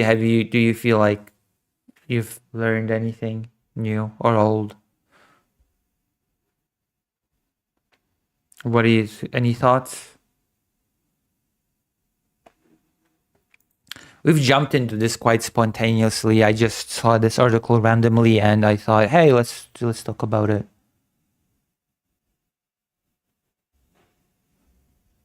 I thought, hey, we might as well chat about it a little bit, since it's one of the things at the forefront of Polish politics right now. The correction, the repairing of relations between Germany and Poland, which seems to be an important thing considering that there's a much bigger threat looming in the east. And of course, by the bigger threat, I mean Russia. The ever-looming threat to Poland. Hold on, I think I'm gonna go to the toilet. Write your thoughts. Write your thoughts below in the chat. And I'm gonna go to the toilet real quick.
Okay. We can continue. We can continue. Hold on. How's everybody doing? I'm doing a check on the viewers. How's everybody doing right now? And Paul, I might as well end it. People want politics. People don't want no nonsense. Okay. Remember to press like on the stream. There are 9 people watching right now. And Gach, what? What happened? I just gave you a wonderful historical lecture on Poland.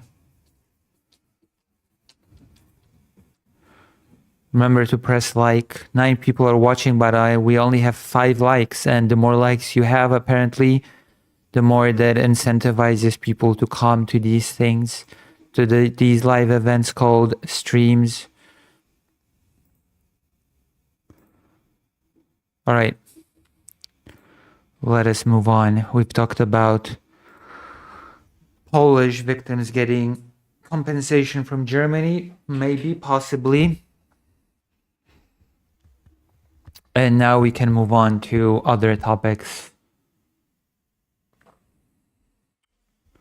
I feel like I've missed an important topic, but we'll talk about it later if we have time.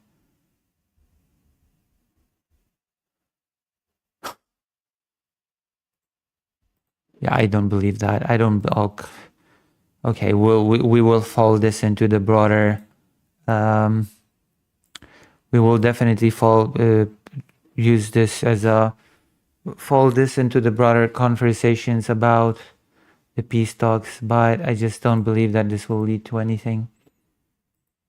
I don't have faith that Modi has this huge sway over Putin to tell him, hey, Putin, you must now consider Ukraine's interest in all of this. I don't believe that. I don't believe if the United States cannot get it done under the weak leader that is Donald Trump, then I'd be blunt. I do not believe Modi can do it. Modi can posture about wanting to do it, but I don't think he will. I don't even know if he wants to do it. I don't even know if he's just not just saying that to get in the better graces with Trump. I mean, I kind of know.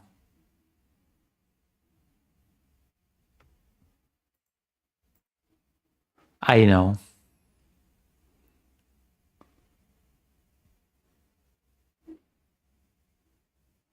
Oh, that is a big topic. Oh, God. Okay, I feel like this is a mistake.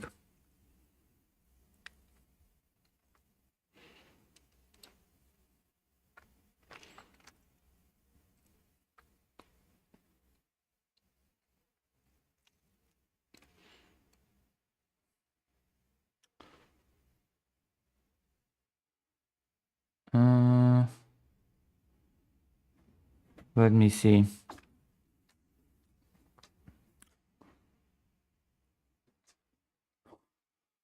Oh. Okay, this is interesting.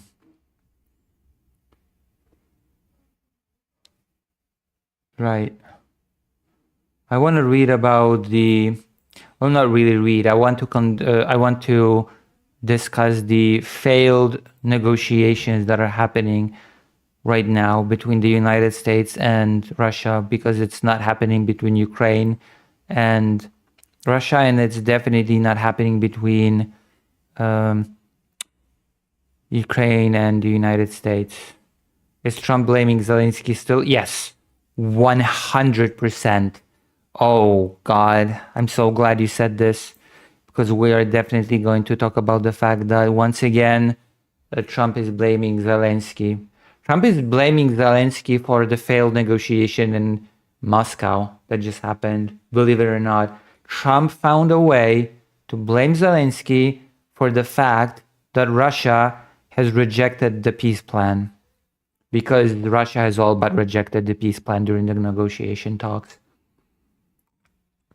It's not even a controversial, it's not even speculation at this point. Russia, of course, has said, no, We didn't reject. We just sort of we had a great conversation. We had a great conversation. We did not reject anything. It's all good. Don't worry about it. Don't worry about it. It's all good. In fact, okay, let's go in order. Let's go in some form of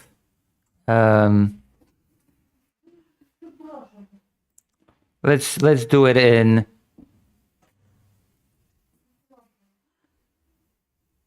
some form of chronological order, okay? We'll go through statements one by one and we'll untangle this mess. But let's start with a little bit of context.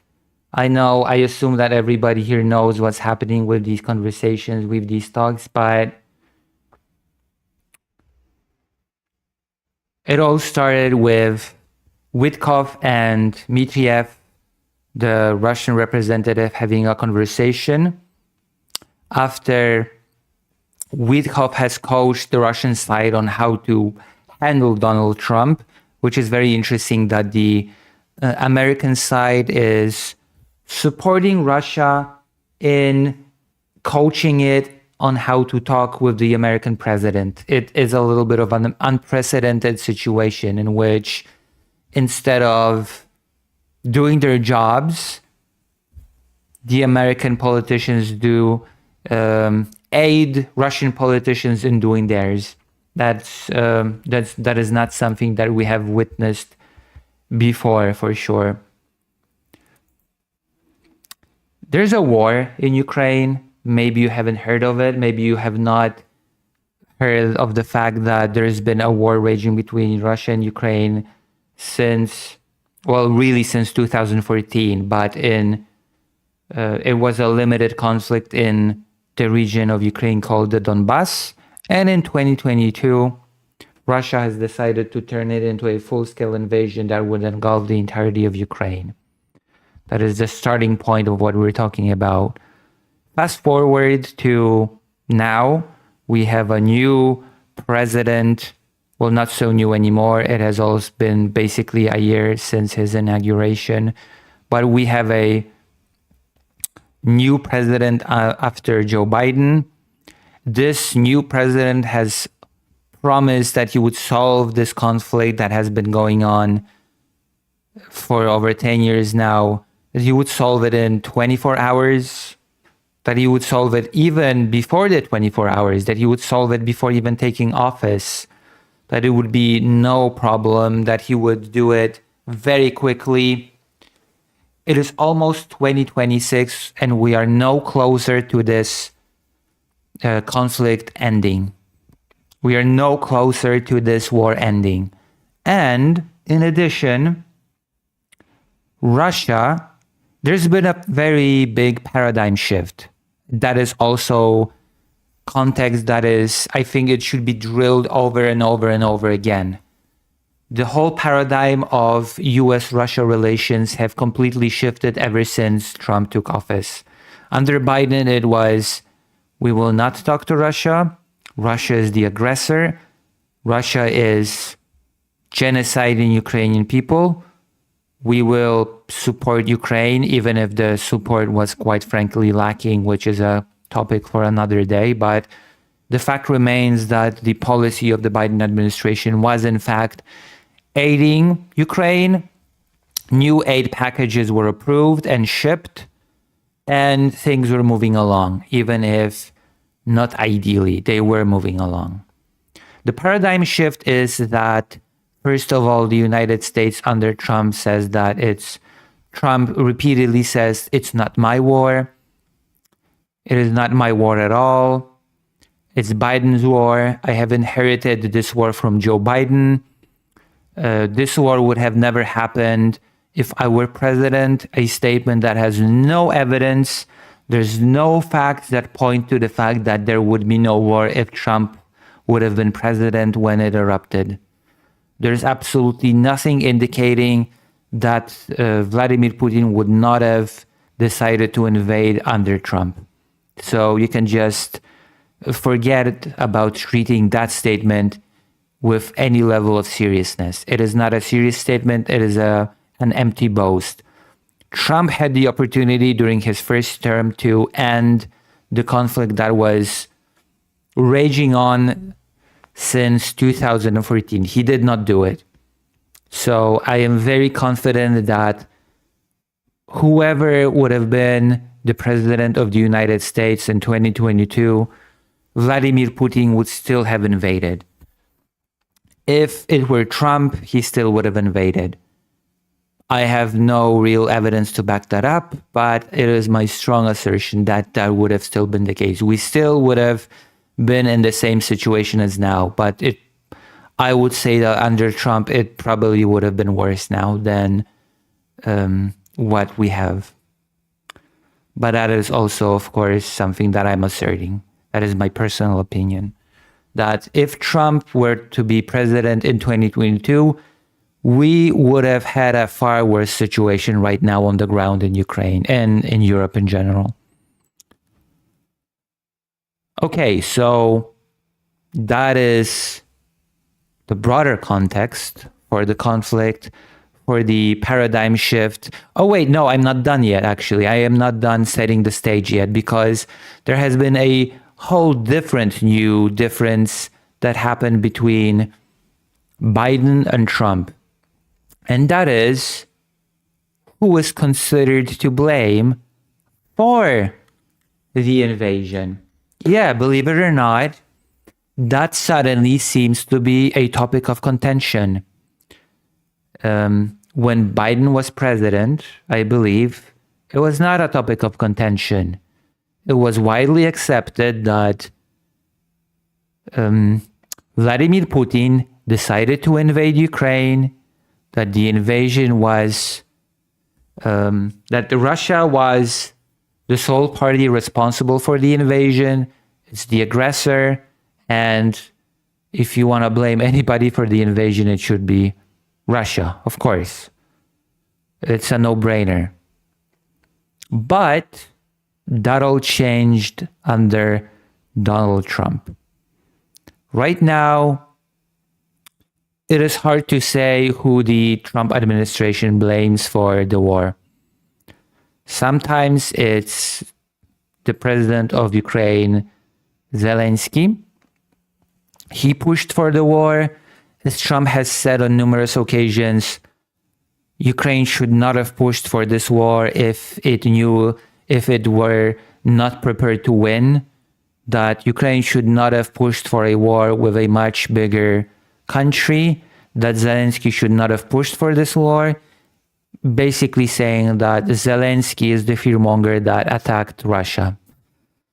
From what Trump is saying, you might be led to believe that the aggressor in this war is actually Ukraine and not the other way around, which is a hard sell to anybody that knows anything about this conflict and that have followed it since 2022 or even earlier. But Trump is not even consistent in blaming Zelensky. Actually, he also sometimes blames Joe Biden. It was Joe Biden that pushed for this war. It was Joe Biden that wanted this conflict. So sometimes it's Zelensky, sometimes it's Biden, sometimes it's both. But that's not even the most important thing. The most important thing is that from the changing of the presidents of the United States, from Biden to Trump, the blame for the war, the responsibility for the war has been shifted from Russia to Ukraine. And that has also been reflected in the United States policy in resolving this war. Since Ukraine is being seen as the party responsible for the war, the majority of pressure is being put on Ukraine to end this war, to give concessions, to give up territory, to limit its military, to give Russia control over its internal policy, external policy. What kind of language should be the language of the state? What kind of religion should be state religion? How many troops can Ukraine hold within its borders during peace and wartime?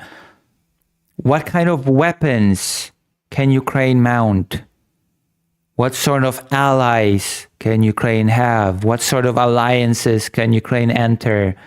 What kind of economic blocks can Ukraine enter?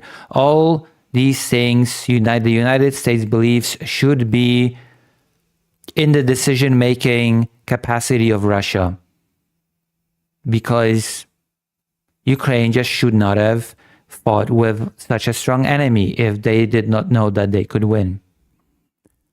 And of course, there's the fact that Russia feels, let's not get ahead of ourselves.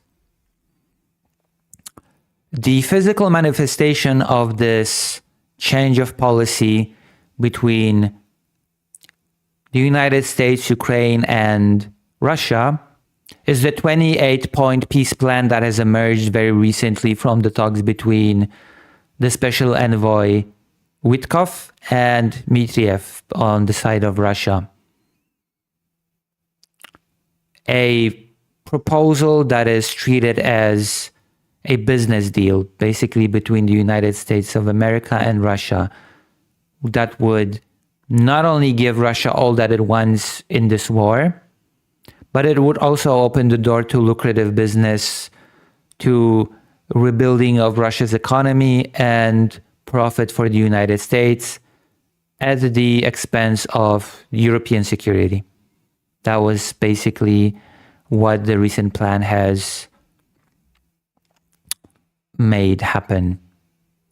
One of the points of the 28th plan is that the entirety of the Donbass, including territories that Russia has not conquered yet, would be given to Russia. And that was of course unacceptable to Ukraine, because that would mean not only that troops would have to retreat from places that they were able to defend till now, that people have bled and died to defend till now, but it would also mean that Ukraine would be giving up strategic key territories that are most fortified and that allow Ukraine to keep defending itself against the Russian aggression. It would open the doors for a future invasion for Russia. And it also renders, because some time ago, I would like to remind everybody, because this topic has been forgotten all too quickly, the United States has signed a very unfavorable deal with Ukraine, a minerals deal, a rare earth mineral deal, which basically gave a lucrative business deal to the United States on Ukrainian resources, which a lot of them happen to be in Donbass, which is an important thing to note here, in exchange for continuous support on the United States side. So this minerals deal has now been rendered a useless piece of paper. Not only is the United States not continuing any sort of support for Ukraine, Donald Trump has all but announced that his country, the USA, is not involved financially with Ukraine anymore. Right now, the United States is selling arms to NATO, not to Ukraine, to NATO. And NATO may do with these weapons what it wants. It might give them to Ukraine, it might not give them to Ukraine, it might just keep those weapons to itself. It doesn't matter to Trump. All aid for Ukraine has been effectively halted. So I have to ask, why has Ukraine signed any mineral deal if it has been rendered useless so quickly? Especially if Ukraine would give up the Donbass, then it would give up a huge portion of those minerals that are in the mineral deal with the United States, which the United States do not seem to care about in the slightest, because you know what? That's a third big difference that has emerged from the administration changing from the Biden administration to the Trump administration. As much as we can say that the Biden administration was not the greatest one, the Trump administration is far worse. Far, far worse. Because the Biden administration was treating this conflict as I would say, traditional diplomacy between countries. Actual diplomacy between countries, statecraft, IR, international relations, the typical stuff. But the Trump administration treats the whole thing as a business deal. That is an important thing. It treats the war as an opportunity to make money. And that means that whoever can give the US the best deal will be the person that the United States will favor in this. This is something that I have warned against when the United States was pushing and pressuring Ukraine to sign the minerals deal. That if the United States truly treats this just as business, that if the United States truly only thinks about when and where it can profit, then all that Russia has to do is to offer the United States a better deal. All that Russia has to do in this sort of configuration is give the United States a better deal. And it seems that it has, because behind closed doors, Russia and the United States are already discussing long-term profit, long-term economical future, with the exclusion of talking about Ukraine at all, actually. So already a bright future is being planned for the cooperation between these two countries. Oh yeah, the fourth difference is, of course, that under Joe Biden, the United States still treated Europe as strategic partners and allies. And under the Trump administration, there seems to be a very visible shift towards Russia being treated as a partner and an ally, and Europe being seen more as a pest at best and an opponent at worst. So that is also a big difference that has emerged from this whole messy situation. So we got the 28 points plan. Those were horrible, unacceptable points. I went through them one by one on a separate stream. A lot of them were just straight up non-starters, like giving full amnesty to all war criminals through this conflict. That was absolutely an unacceptable proposal for Ukraine. There was no clear indication, in my opinion, in these points that the Ukrainian children that have been kidnapped by the Russian Federation would be returned. There were a lot of points there that were very vague. What is very telling about this proposal, the initial proposal of 28 points, is that it was very vague on the security guarantees for Ukraine. It mentioned nothing that Russia would have to do, but it mentioned in very great detail. It didn't just mention, it described in great detail what Ukraine would have to do, give up, and concede to. That is a very, very important thing to note. It was very detailed and precise on the demands towards Ukraine, but it was very vague and open to interpretation as to its demands for Russia. So ever since the plan has been received, it came out that it has been penned by Russia, of course. And it's turned out it's very much blindsided the entirety of the West. Well, it has not blindsided the United States because of the things that I've mentioned before. It's for the United States, it's basically part of its strategy. But this has certainly blindsided Europe. Europe was not prepared for this. Europe was just caught with it pants down, because in normal situations, in normal acts of diplomacy and negotiation, usually both sides come up with their own proposals.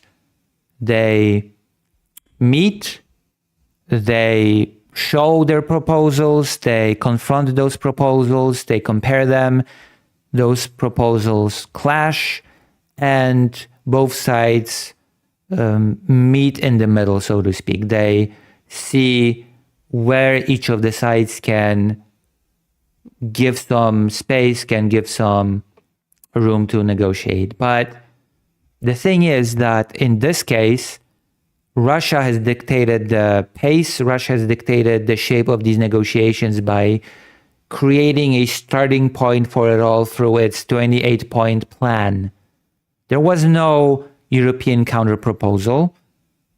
The so-called counterproposal was Europe taking and tweaking the existing 28 points, which is a not good starting point for negotiation. The good starting point for negotiation would be Europe having put forward its own plan based on the needs of Ukraine. Europe and Ukraine together should have created their own plan with their own points, and that should have been put forward against the 28 points that were penned by Russia. It should not have been just a tweaking of the Russian perspective, because let's be honest, those 28 initial points were just a wish list from the Russian Federation, the absolute maximalist demands that Russia pushed for. Completely unacceptable.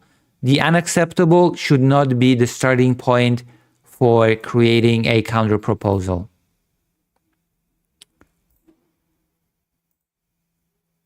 So after that happened, the United States, I'm giving you an abridged, a lot of has happened in the meantime. The United States has sent 2 people to Russia to continue negotiations with a changed plan after a lot of discussion, negotiation. The plan has been trimmed to 20 points. And the special envoy to regarding this conflict, Witkoff, and Trump's son-in-law, Jared Kushner, have been sent to Moscow to continue negotiations. In Moscow, these people have wined and dined, talk about the beauty of Moscow, talked to Vladimir Putin about what he is willing to concede, what he is not willing to concede. It is a very crucial thing to point out that I have no clue what Kushner's exact role in the government is. He is an advisor to Trump. I don't think he holds any kind of office. He's just an advisor to Donald Trump. Of course, he's a family member, being his son-in-law. He is first and foremost a businessman, a business broker. He has no experience with diplomacy whatsoever. Same goes for Witkoff, by the way, the special envoy who has only experience in real estate. None of these people have any experience in diplomacy between countries, between states. And they are dealing with veterans of very shrewd, very brutal diplomacy during the biggest war since World War II. To call it irresponsible, to call it very naive would be an understatement of the century. Unless the point is not diplomacy, unless the point is to just try to push an ending to this conflict as fast as possible and move towards profit at the cost of Ukraine, which I believe is absolutely the case. But I think the United States underestimates the Russian side because the Russian side does not want just money. The Russian side, unlike the US side, is not just looking to profit from all of this. The Russian side has its own geopolitical goals in this. And an important thing is to get Ukraine, to rebuild an empire, to rebuild the global influence that the USSR had. Those are the goals that no lucrative deal can give to Russia, the thing that it really wants. And this goal will remain whether or not Putin will be in power. To those who think that once Putin dies, the ambitions of Russia against Ukraine will die with him, that is a very naive hope. Russia will continue its campaign against Ukraine even after Putin is long dead. That is my firm belief.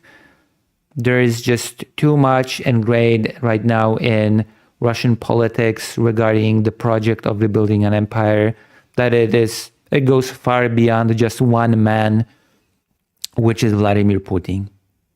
So those are my 2 cents when it comes to this topic. This naive hope that once Putin dies, all of it will end. No, all of it will continue just as now, but under somebody else. That is my prediction when it comes to this particular point. But let's go back to the negotiations, because I already did a segment on the negotiation. I already said that they seemed to be, the last time that we looked at these negotiations, they were going so-so. They did some small talk about the visit. They talked about key interests of Russia. But now we know 100% that not only have the negotiations ended in failure, Russia has reiterated once again that it wants everything that it said that it wanted from the very beginning of the war, that it will not move an inch on its demands, that it will not compromise on anything. This has resulted in a meeting between Putin and Trump being canceled. This, I believe, has also resulted in a meeting between Zelensky and Trump being canceled. The negotiations have went to hell. I must say that it all went just as I had predicted.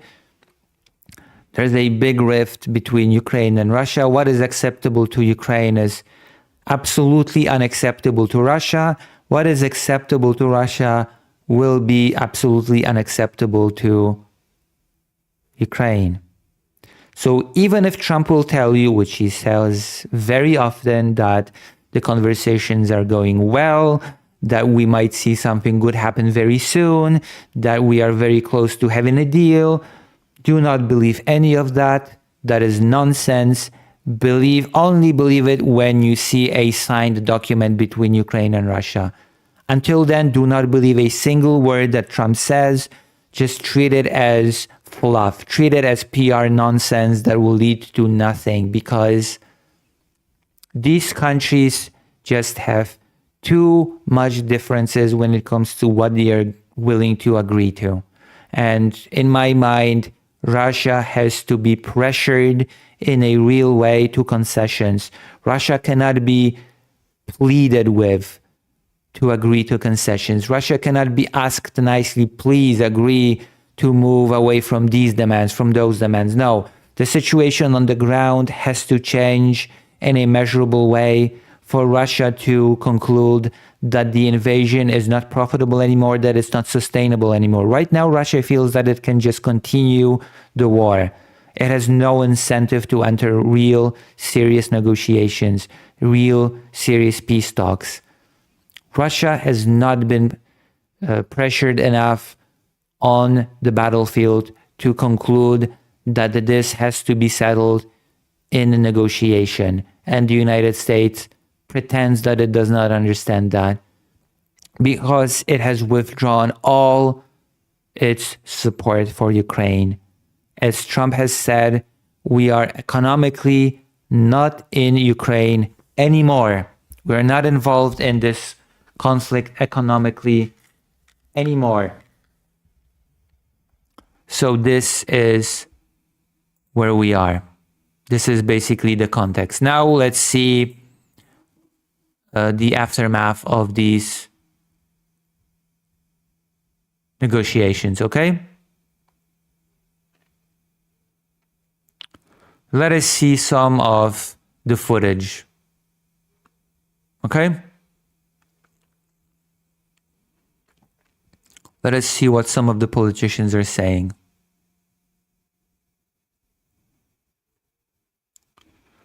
Putin's aide Ushakov. Ushakov, who has been a crucial person in facilitating the talks between the United States and Russia. The famous person that had the conversation with Witkov, the leaked conversation.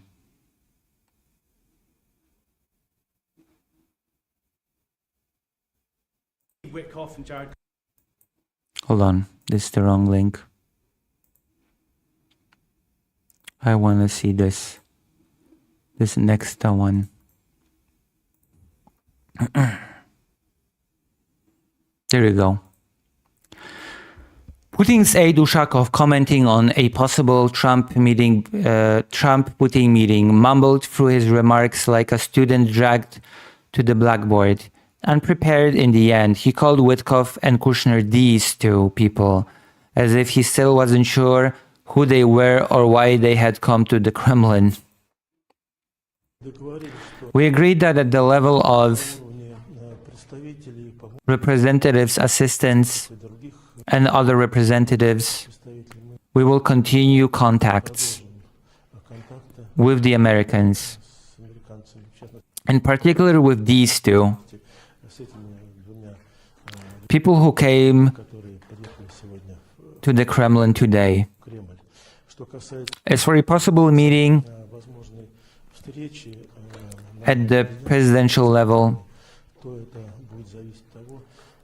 progress we can achieve along this path when we work persistently and persistently, so to speak, along the line of assistance, representatives of the Federation budget. So Russia is stalling as always. Russia is just doing everything in its power to... And of course, Russia at the same time will blame Ukraine, will blame everybody for the fact that these negotiations are not leading to any progress, to any effect. Once again, Russia just said, no, we want what we want. We demand what we demand. We will not move on this. And you can take it or leave it. We can just continue the war. We don't care. And of course, Zelensky's meeting was cancelled as well. Zelensky said that he knows exactly who he is dealing with and expressed that he had no great hopes for this negotiation between the United States and Russia to bring any real step forward. And now let's see what Trump has to say about all of this.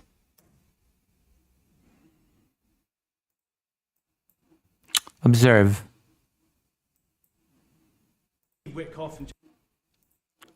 Observe. Witkoff and Jared Kushner were there last night with Vladimir Putin. Can you give us an update about those talks? It sounds from what the Kremlin is saying that they're not going to compromise. Can you tell us what you've... There you go. The Kremlin has shut down the proposal. And Trump is being asked to give his opinion on the ongoing negotiation, particularly on what happened in Moscow between his representatives and Putin. I don't know what the Kremlin is doing. I can tell you that they had a reasonably good meeting with President Putin. We're going to find out. It's a war that should have never been started. It's a war, if I were president, we had a rigged election. If I were president, that war would have never happened. It's a terrible thing. But I thought they had a very good meeting yesterday with President Putin. We'll see what happens. It's notice lack of any detail. He's not actually giving any information of what happened, what was agreed, what was disagreed.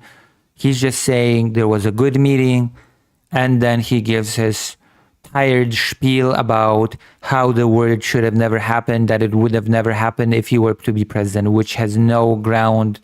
It just has, there's no evidence for that. You know, when I was in this office and I talked about... This is important, by the way. This is important because this is where Trump blames Zelensky for the failure of the negotiations right now. It is Putin that has very aggressively said that Russia will not compromise on anything.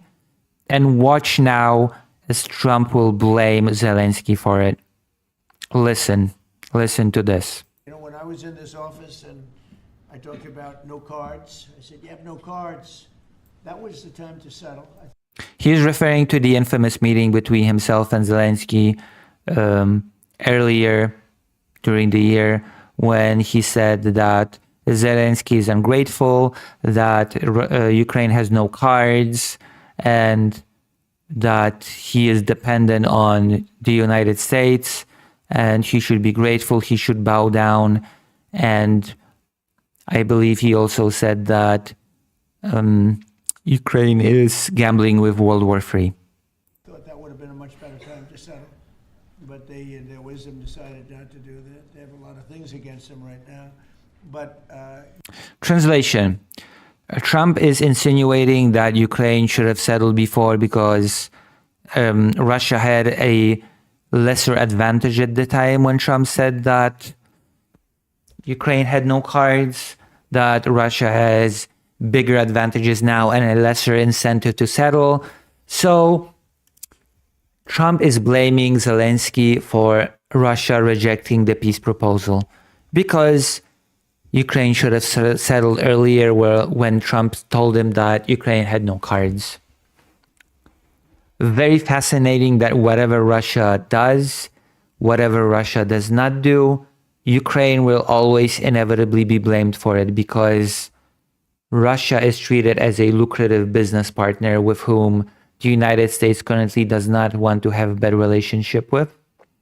And Ukraine is basically treated as a pest that stands in the way stubbornly, is not willing to end the war, and pave the way for the United States to start making money with Russia.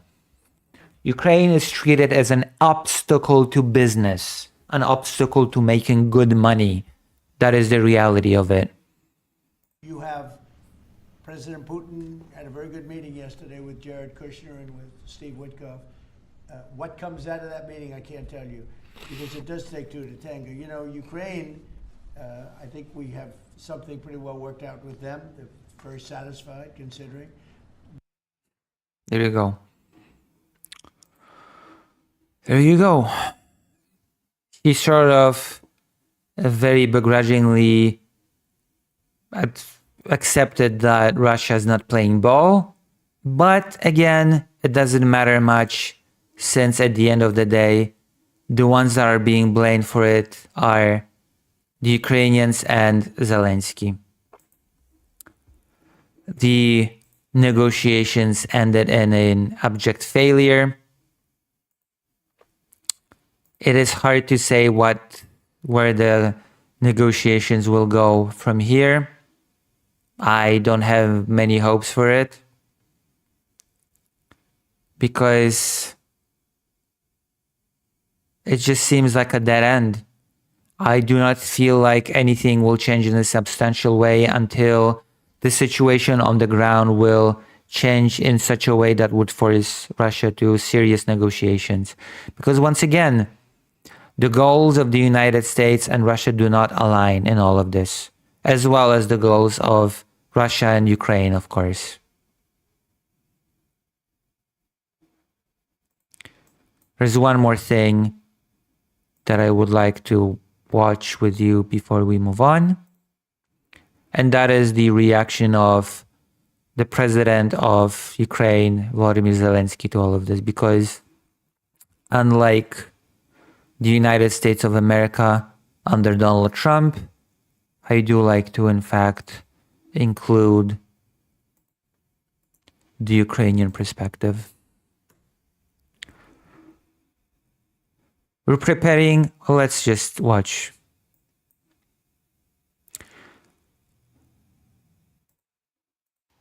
Бажаю здоров'я, шановні українці.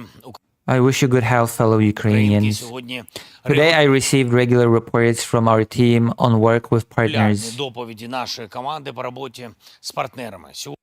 In Brussels today are Ukraine's Minister of Foreign Сьогодні в Affairs, Брюсселі міністр закордонних справ України, а також the Secretary of the National Security and Defense Council, секретар РНБО та начальник and the Chief of the General Генерального Staff штабу. На всіх will working at all levels to secure support defensive, рівнях ми працюємо, щоб була підтримка і оборона, і diplomatic and support for our resilience. дипломатична, і підтримка нашої стійкості. Андрій Andriy Sibiha represented our state today Сибіга сьогодні представляв нашу державу у форматі Ради in the Ukraine-NATO Council format. Україна НАТО. Рустем Уміров та Rustem Umerov and Andriy Khnatov communicated. Андрій Гнатов спілкувалися з безпековими командами європейських лідерів. Найголовніше The most important thing is Europe's effective involvement, which is not a guaranteed thing. Europe is actually Europe is in a tough spot. Europe is being excluded from all this. The biggest card that Europe has in all of this is the frozen Russian assets, which, by the way, Donald Trump wants to just give up to Russia as part of the peace proposal, which is another insanity that Trump wants to push, but that's neither here nor there. The European Union has a big plan for those funds. I might do a separate thing on that. But the involvement of Europe is limited. It is being actively pushed out of the negotiations by both the United States and Russia. Russia is actively creating a narrative in which Europe is the fear-mongering party that does not want to end the war, that just wants to fester war. And it fits the narrative because, again, Europe is looking at this conflict, at the peace negotiations from the perspective of security, from the perspective of not allowing Russia to move forward with its geopolitical plans of getting Ukraine, rebuilding its empire and its influence in Europe and the world, while the United States sees it as a lucrative business opportunity. And that is something that Russia does not like, that Europe is not playing ball in that regard. це дієва участь Європи у In our defense and also in guaranteeing security after this war. захисті. Також у гарантуванні безпеки після цієї війни. Активність Activity is at its maximum to bring this war to an end. максимальна, щоб війну завершити. І з нашої сторони And from our side, from Ukrainian state, від української держави не буде жодних there will be no obstacles or delays. і зволікань. Ми абсолютно We're fully constructive, very swift in working with partners. конструктивні, дуже швидкі в роботі з партнерами. І всі це And everyone acknowledges this, including the American side. відзначають. Американська сторона також. Готуємо зустрічі We're preparing meetings in the United States, which has been postponed because of the awful meeting in Moscow. в Сполучених Штатах Америки після After the American team returns from Moscow. повернення американської команди з Москви та відповідних And following the relevant consultations in Washington, консультацій у Вашингтоні. Рустем Уміров, Андрій Гнатов Rustem Umerov, Andriy Khnatov, along with the та rest всі, хто потрібен для of the перемоги, negotiating team will continue продовжать discussions розмову з with envoys of President Trump. представниками президента Трампа. Чекаємо на We expect news in the coming days regarding such meetings. найближчими днями щодо таких зустрічей, контактів, перемовин. Contacts and talks, whether in person or by phone. Особисті зустрічі чи телефонні розмови є. All partners are in regular contact. Постійний контакт між усіма партнерами та Once again, we're in a situation where, of course, Ukraine is treating this whole thing a lot more seriously. Ukraine is actually engaging in peace talks while Russia is engaging in basically rejecting the peace talks because Russia has no incentive to end the war. між партнерами та Україною. Все зараз Everything is now proceeding quite effectively. Відбувається доволі результативно. На зустрічах в At meetings in Geneva and Florida, Ukraine was heard, Женеві та у Флориді Україну чули і до України and Ukraine was listened to. Definitely not by the American side. The American side is definitely much more listening to what Russia is saying, дослухалась, і це важливо. and that matters. Розраховуємо, що We надалі expect it will continue exactly this буде way. саме так. Лише A dignified peace is only possible if Ukraine's із interests врахуванням інтересів України можливо are taken into account, something which Russia will never do. Russia will never do it on its own. Russia has to be forced into taking these interests into account. There is no other way. There is no way that Russia will, without any changes on the battlefield, agree to accept the Ukrainian perspective. That is, you can forget about it. достойний мир. Також I продовжуємо will also continue at my level на своєму рівні спілкування з to engage with leaders practically every day. And that is where Europe has to significantly step up if any of this is to end well. лідерами. Фактично кожен день координація, Coordinating, exchanging ideas, agreeing on how to talk обмін ідеями, домовленості. Як говорити з іншими to other leaders and what can bring more security. лідерами і що може дати більше безпеки. Зараз Right now, the world clearly feels that there світ точно відчуває, що можливість is there real opportunity to end the war. No, I have no such. I disagree. I have no such hopes. There is no real opportunity to end the war right now. I am afraid that the war will go on for quite a bit longer, especially with how these negotiations are going thus far. I have zero hopes that this war will end anytime soon, actually. закінчити війну є. І треба And current diplomatic activity in negotiations активність в перемовинах підкріплювати must be backed by pressure on Russia. And this is the key aspect that is not present at this moment, the pressure on Russia. тиском на Росію. Саме від Everything depends on this very combination. Yeah. And that is why I feel like this will fail, because this combination is not happening. The biggest pressure on Russia is the one that is being enacted by Ukraine itself. The destruction of the refineries, the destruction of the shadow fleet recently, the sinking of the shadow fleet ships near Turkey. Those are things that are being done by Ukraine on the ground through the use of military force. But little to no pressure is being there's little to no pressure on Russia by the United States, and the European pressure on Russia is just not really significant enough to do anything. So unless that changes, I feel like this negotiation will not lead to anything substantial. такої комбінації все залежить. Конструктивно Constructive diplomacy plus pressure on the aggressor. And that is a problem considering that the United States does not even treat Russia as the aggressor, as I've mentioned before, as I've explained before. дипломатія плюс тиск на агресора. Обидва Both components work toward peace, and one component is sorely missing. компоненти працюють на мир. Важливо It's also important that there is constructive internal work in Ukraine. також, що є конструктивна внутрішня робота в Україні. Я дякую I thank the parliament парламентарям for за voting голосування за державний бюджет на наступний on the state budget for next year, which is another problem that Ukraine is facing. Its hole in the budget. Це гарантує, що This guarantees that we will deliver on the financial work. ми забезпечимо. Уряд України The government of Ukraine is working well. добре працює із нашими партнерами. Who are our partners to cover deficits. And Europe is working overtime to actually figure out how to cover these deficits. No definite solution has been found to date. Щоб покрити дефіцити.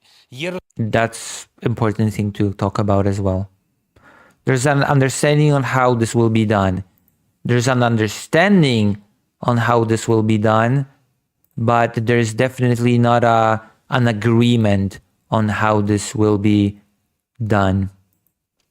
There's definitely not an agreement between partners on how these deficits will be filled, and I would like to talk about that next. But let's continue with this for now.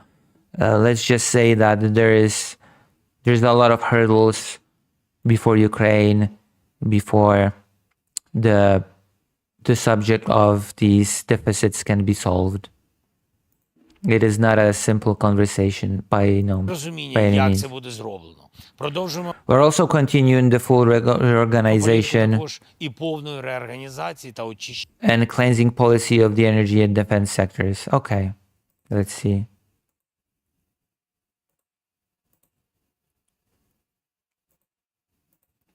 So that's it.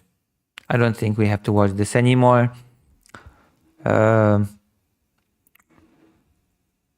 Zelensky has very eloquently verbalized why this negotiation, as it's going right now, has very low chances of success. As unfortunate as it is, I just do not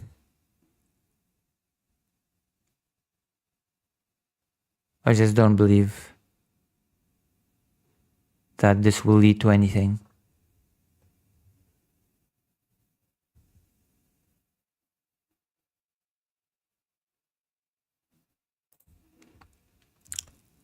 So yeah.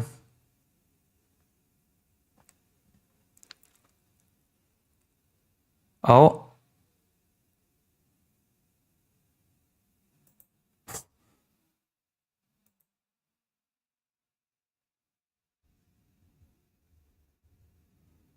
Okay.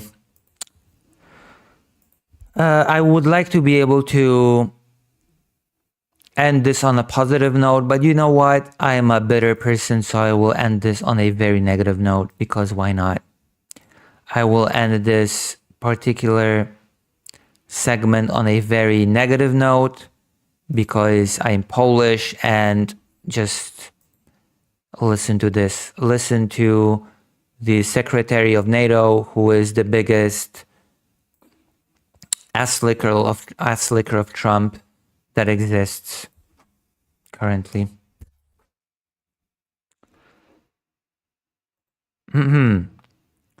So a question is being asked. Let's imagine the negotiations break down, both sides continue fighting, and USA stops supplying weapons to Ukraine even for money. Do you have a plan B for this? Thank you. Yeah, exactly. What if this whole negotiation ends in a fiasco and the United States just washes its hands of the whole affair? No support for Ukraine, not even conditional. We're not even going to sell weapons, nothing. We're out. We're out completely. Does NATO have an alternative way of supporting Ukraine? Is there a plan B? Well, I do not. No, I don't think that plan B we have to think about. Because the US is very consistent in support for Ukraine. That's bullshit. The United States is not very consistent in supporting Ukraine. It has already cut intelligence once. It has already stopped all aid packages that were consistently flowing into Ukraine before. It has switched from aid packages model to selling weapons to NATO model. There's no consistency here whatsoever. There's a very real possibility that the United States might decide not even to sell weapons anymore.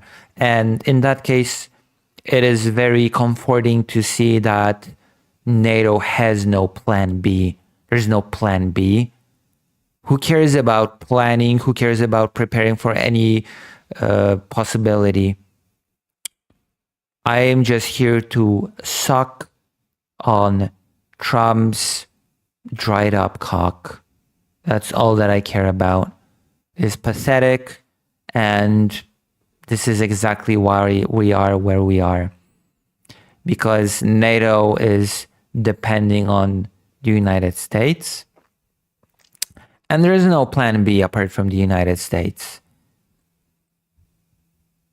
And when Trump is the president of the United States and fucks over everybody, there is no alternative. Like all NATO allies are very consistent. Of course, what the US told us is we want to supply Ukraine with the necessary weapons.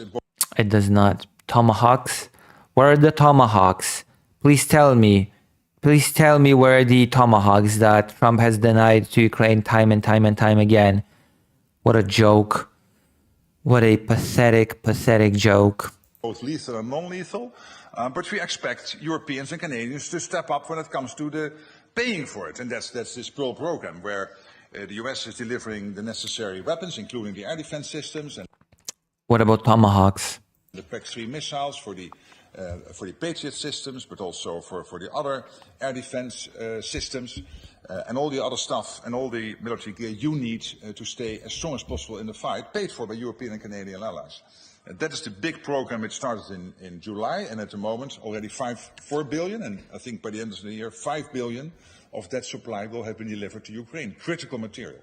But I have no reason to think that we have to prepare for those events. There you go. There's no plan B.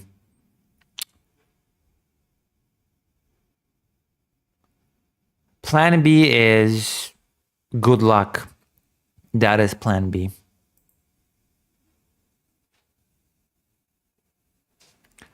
Just here to watch Trash Fire Law. It's ending. I just got here. How was... Oh no, I'm ending a segment. I'm not ending stream. No, not by a long shot. Welcome to the stream. I'm ending the segment. This particular segment about peace negotiations. I am not... No, don't worry. The stream will go on for a bit longer. Quite a bit longer. I have a few other topics that I want to discuss, so do not be alarmed. Do not be alarmed. Also, press like on the stream.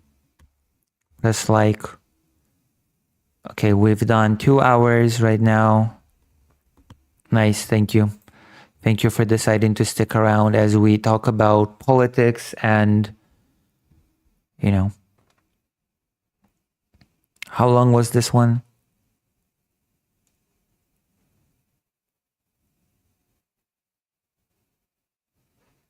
Oh, an hour. I've babbled around about this peace talk for an hour, so I guess I touched upon some things.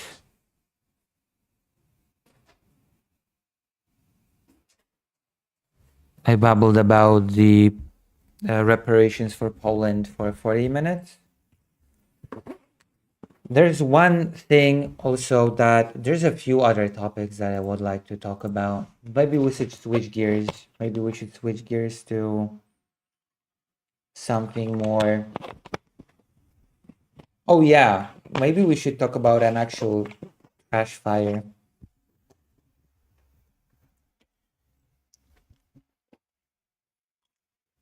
I'm just catching my breath and thinking where to go from here. If I should continue with another Ukrainian topic, or if I should maybe continue this with an American topic. Write in the chat. I want to see some activity in the chat. What do you think? Write in the chat what you think should be done.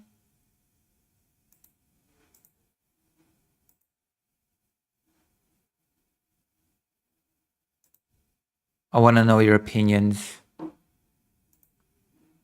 I want to hear from you, the viewers.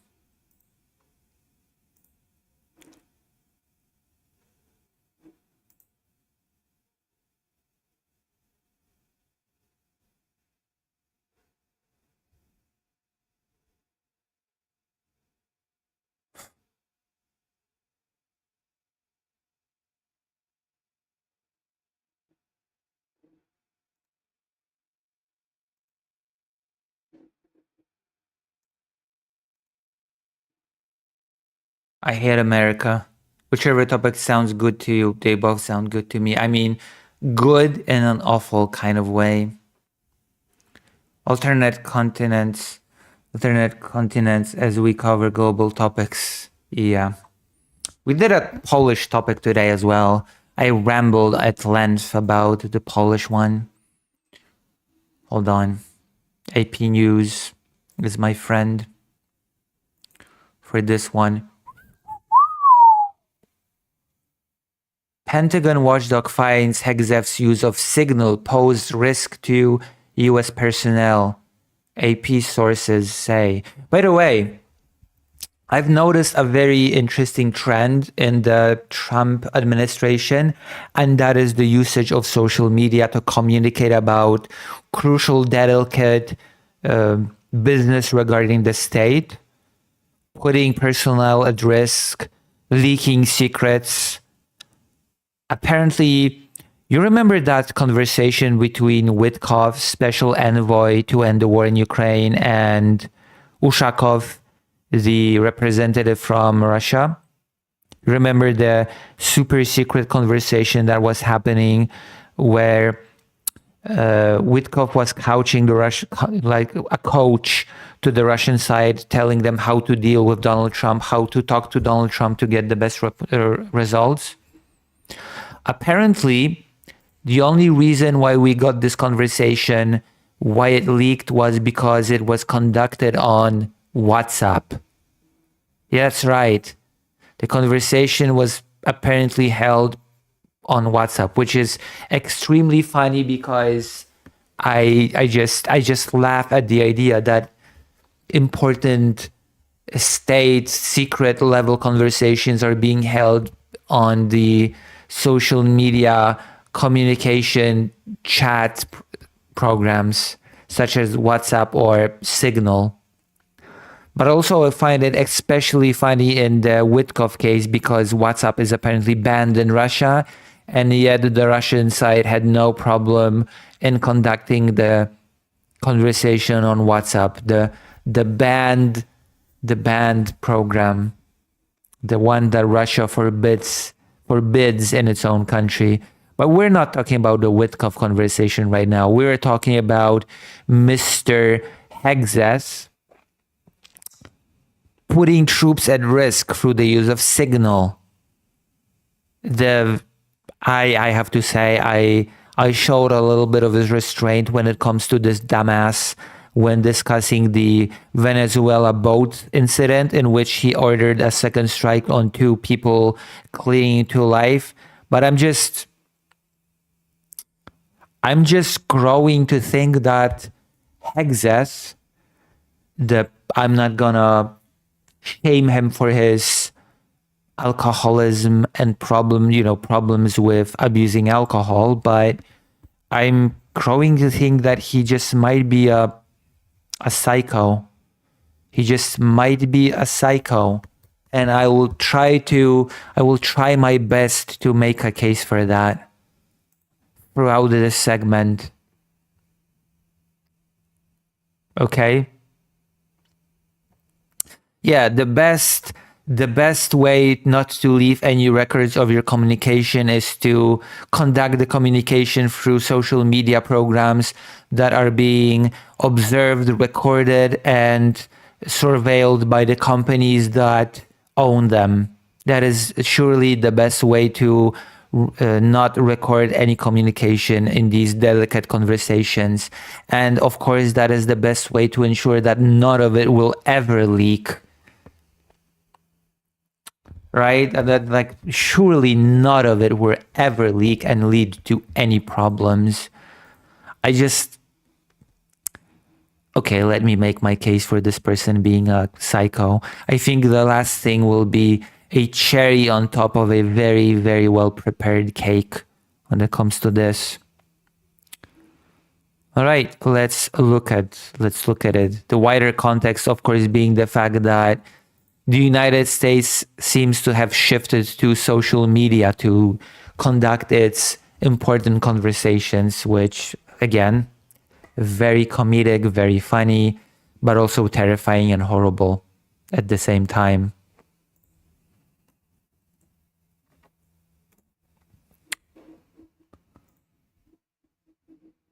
Let us take a look.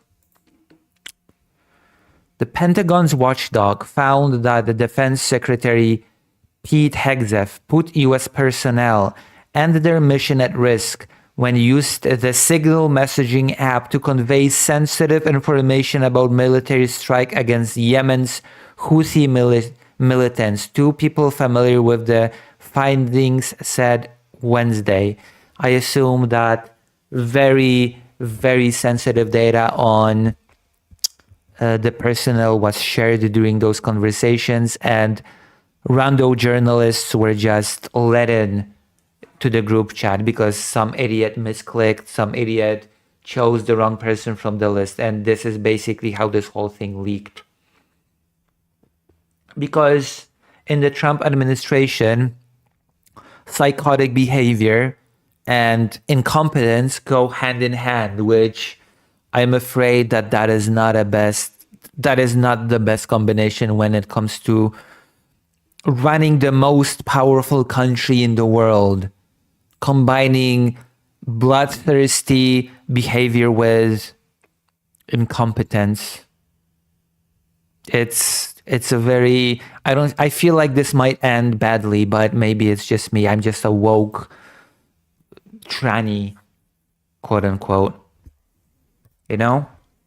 I'm just a trans person. I should not be making independent decisions. Hegseth, however, has the ability to declassify material, and the report did not find that he did so improperly, according to one of the... Wait, what? Oh, okay. Let me read this again and translate it for you. Let me make... I cannot... I'm sorry, I detracted YouTube. I detracted. Okay, it's okay. I'm gonna cut it out of the segment.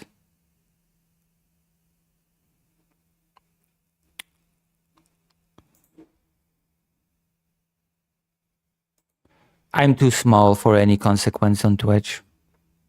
It's okay. Okay, let's read this again. Let's look at this again.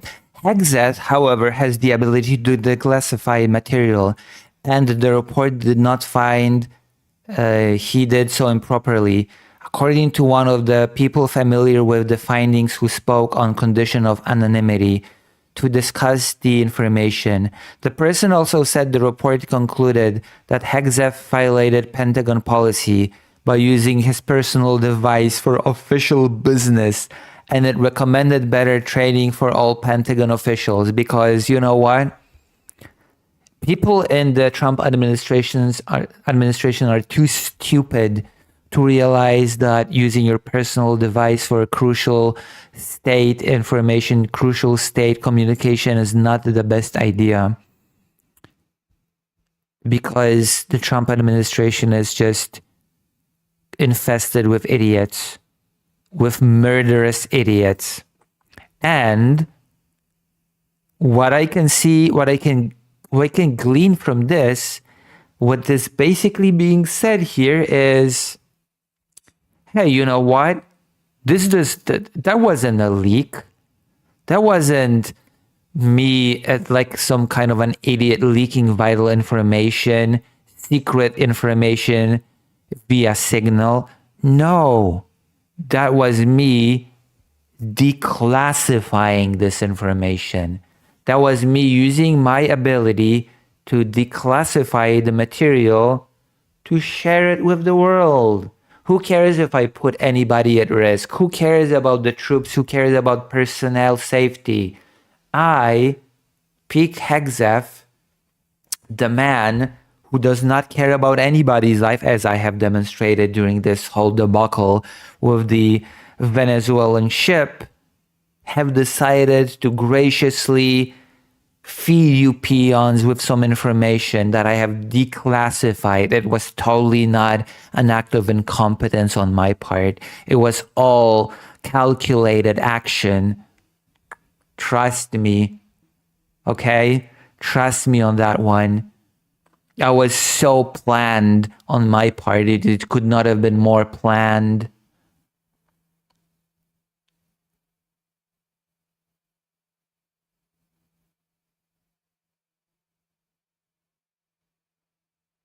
It's fine. Estelle says, so next time they commit war crimes, they won't be caught gloating about it. Listen, they will declassify this information voluntarily, okay? They're just going to be declassifying it left and right. Hegseth declined to sit for an interview with the Pentagon's Inspector General, but provided a written statement, that person said. The defense secretary asserted that he was permitted to declassify information as he saw fit, and only communicated details he thought would not endanger the mission. What does the headline say again? The use of signal pose risk to U.S. personnel. So I guess he has failed on that account. Okay? He has failed on the part when he was supposed to not endanger the mission. Oh my goodness. What a cretin.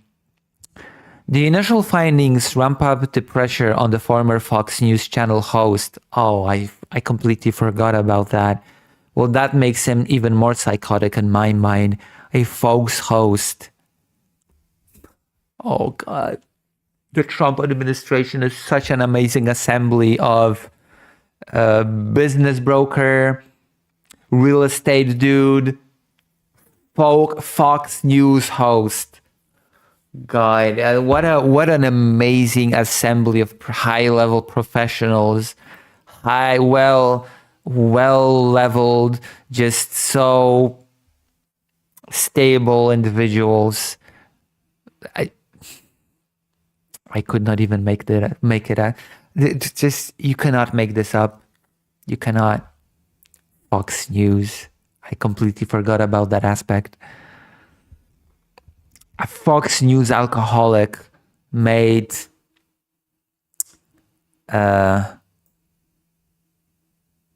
defense secretary. Just that hurts. That hurts. But it's not like I can do anything about it. I cannot vote in the US. I blame all of you. I blame all of you who voted or not voted. After lawmakers had called for the independent inquiry into his use of the commercially available app, lawmakers also just opened investigations into a new news report that a follow-up strike on an alleged drug smuggling boat in the Caribbean Sea in September killed survivors after Hegseth issued a verbal order to kill everybody. I mean, some say he did call to kill everybody, some say he didn't. At this point, I am very much willing to believe he did. I have no trust in this drunkard from Fox News. I don't have much trust in this guy. I just don't. It's insane that this guy is able to hold any sort of office, let alone this one. Hegseth defended the strike as emerging in the fog of war. Wasn't there video footage? Isn't there literal video footage of these guys clinging to the boat? I could have sworn there was visual footage, literal visual footage of these people hanging to the. Correct me if I'm incorrect. Correct me if I'm wrong. Was there footage from these people clinging to that boat? I lied. Okay, I lied.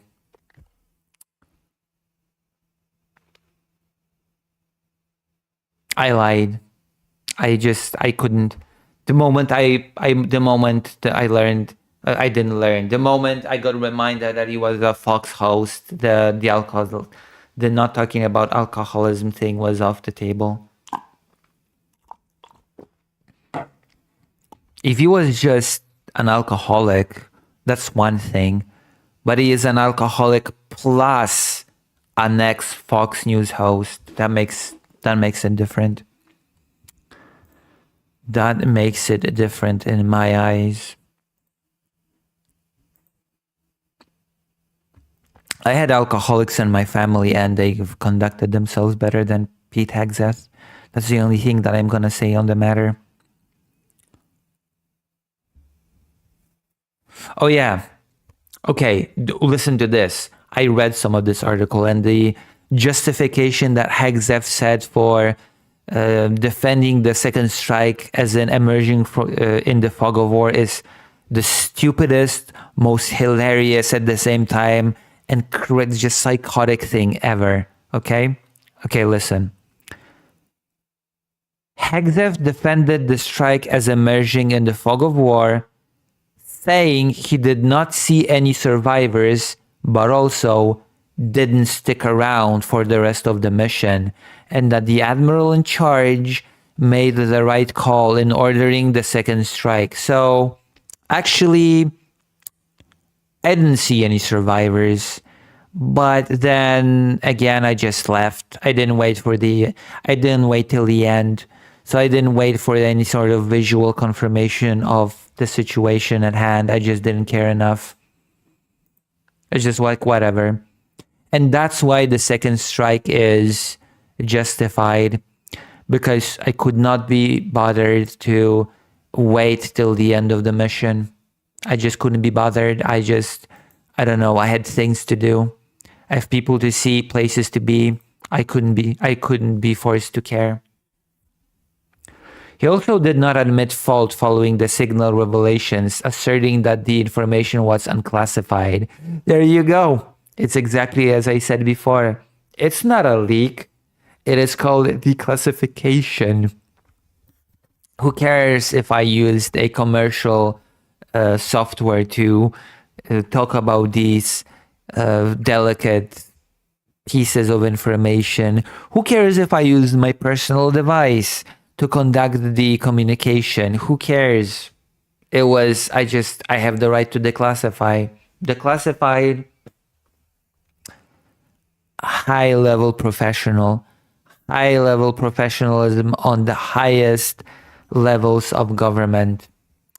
The Inspector General review is a total exoneration of Secretary Hegseth and proves what we knew all along. No classified information was shared. Sean Parnell, the Pentagon's chief spokesman, said in a statement, "This matter is resolved and the case is closed." You know what we call this in our professional circles? You know what we call this? We call this damage control. We call this sort of lingo damage control. Not good. Not good just here to watch a trash fire. You might just end up like Pete Hegseth. You might just end up being Pete Hegseth 2.0. President Donald Trump stands by Hegseth, White House Press Secretary Caroline Leavitt said in a statement. Yeah, because he is also a psychotic killer, actually. Of course, he would stand by him, by his buddy. Of course.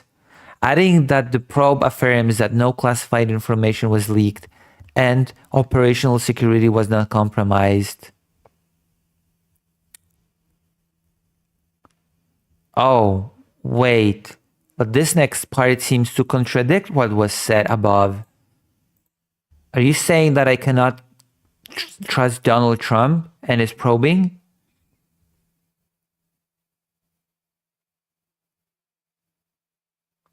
It was classified if he claims he declassified it, for fuck's sake. Well, yeah, but you're missing the point.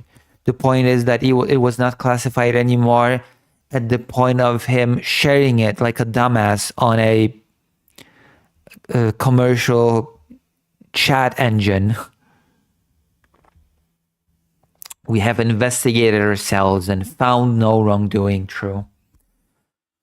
I mean, what can I say? Don't you trust a former Fox host? In at least 2 separate Signal chats, because I guess one time was not enough there had to be two separate Signal chats because Signal is such a cool software. Maybe Hexef was just sponsored by, maybe Hexef ran out of alcohol. Yeah, I'm going to do a jab, a little bit of alcoholism jab. Maybe Hexef was low on booze. He needed money, so he was sponsored by Signal. Today's sponsor in our classified conversation is Signal, the very chat program that we're using. I recommend all of you, well, I already forced all of you to download it and use it, but I highly recommend all of you to share this program with all of your family, friends, and relatives, and all of the combinations, because I need my money, allegedly.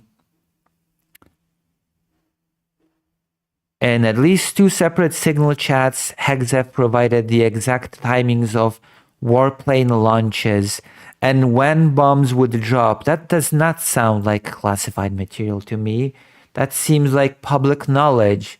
It seems like something that anybody should have access to, such knowledge.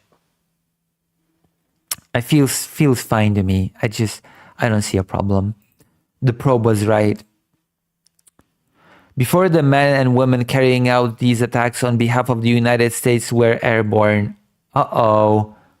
Wait, is this article imply that those people were put at risk by this information just being leaked like that?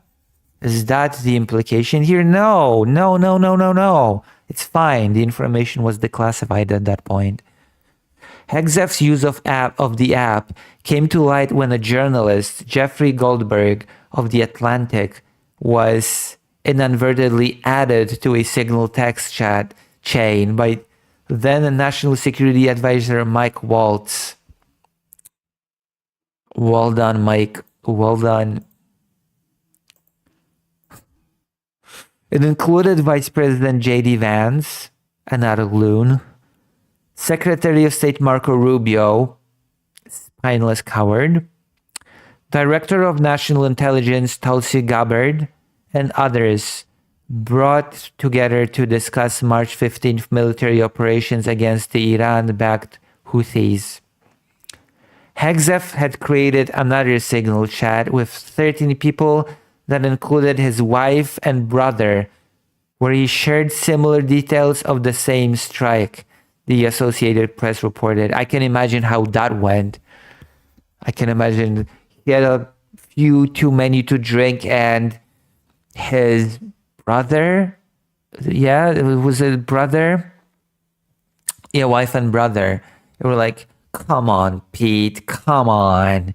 Let us in the talks. Come on, show us some of your work, Pete.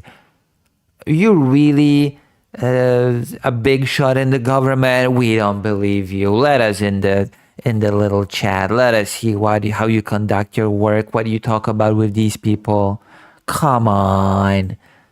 Nothing wrong can go with it. Come on, we're family. Sharing is caring, Pete. Come on, we'll pour you another one.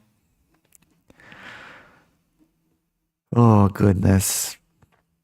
Adding a reporter by mistake is one thing, but adding your wife and brother is... Why? Why would you do that? It's just insanity. The highest order. Signal is encrypted, but it is not authorized for carrying classified information, and it is not part of the Pentagon's secure communication. No shit.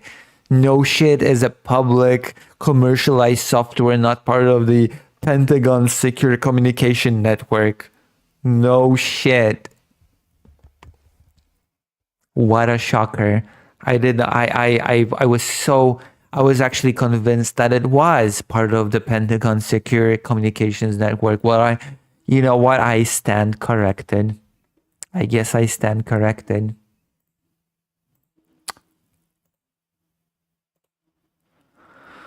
Hexef previously has said none of the information shared in the chats was classified. Multiple current and former military officials have told the Associated Press. There was no way details with that specificity, especially before a strike took place, would have been okay to share on an unsecured device. Unsecured device. It's fine to use your personal device. Who cares? Who's gonna know? Who's gonna know? The review was delivered to lawmakers who were able to review the report in a classified facility at the Capitol. A partially redacted version of the report was expected to be released publicly later this week. Hegseth said he viewed the investigation as a partisan exercise and did not trust the Inspector General, according to one of the people familiar with the report's findings. Of course, it's all a Democratic hoax. The review had to rely on screenshots of the Signal chat published by The Atlantic because Hegseth could not provide more than a small handful of his Signal messages, the person said. When asked about the investigation in August, Pentagon Press Secretary Kingsley Wilson told reporters that we believe that this is a witch hunt and a total sham and being conducted in bad faith. Because of course, all sort of responsibility, all sort of, seeking for people to actually have to show any sort of, it just seems like people in the Trump administration can do whatever they want without any repercussions, and whenever an investigation starts into any of the crazy shit that they do, it's a hoax. It's just a witch hunt.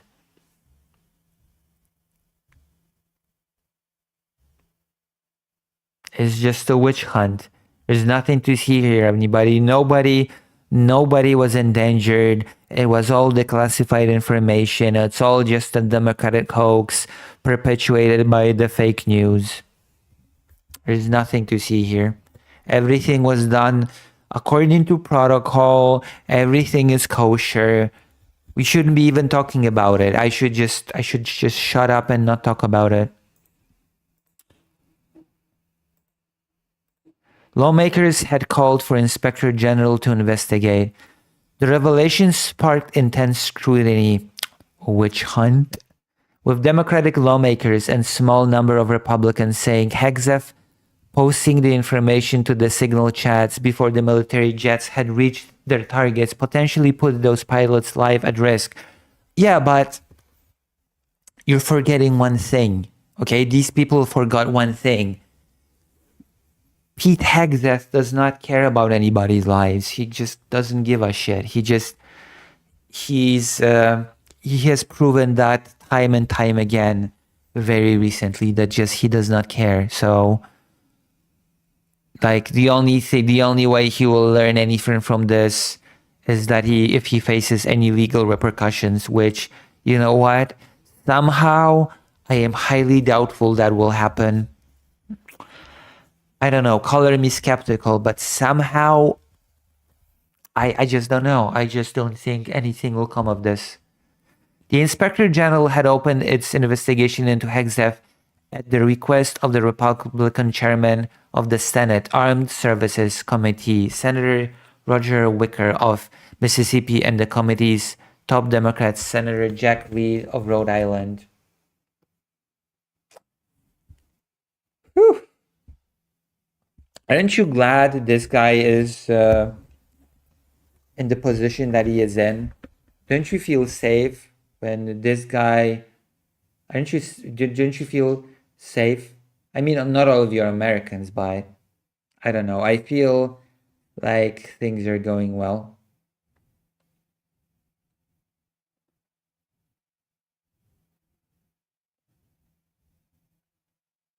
I feel like things are going well.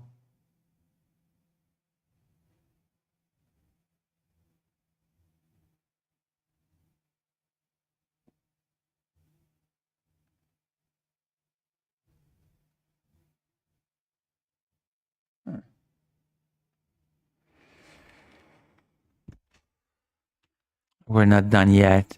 I'm gonna give you an amazing dessert at the end of this. It's gonna be amazing. It's gonna be the best thing ever.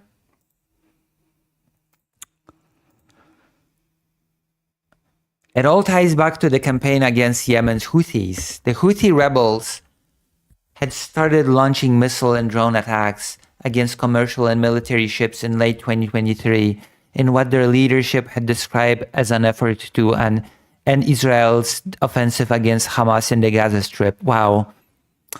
I just wonder what sort of app did the Houthis organize this on? Was it WhatsApp? Was it Kik? Was it Signal? Who knows? We will never know, I guess. Their campaign greatly reduced the flow of trade through the Red Sea corridor, which typically sees 1 trillion of goods move through it annually. The US-led campaign against the Houthis in 2024 turned into the most intense running sea battle the Navy had faced since World War II. A ceasefire in the Israel-Hamas war had begun in January before falling apart in March. The US then launched a broad assault against the Houthis that ended weeks later when Trump said they pledged to stop attacking ships. The latest Gaza ceasefire began in October.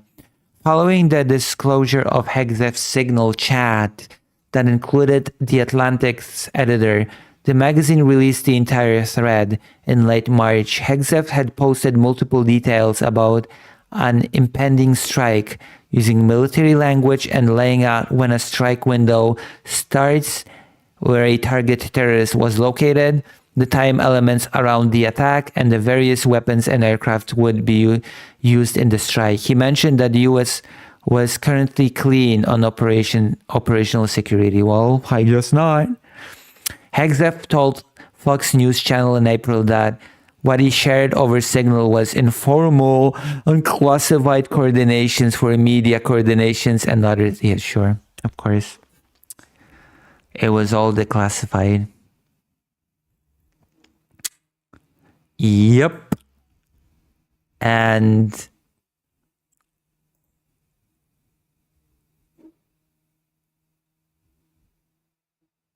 now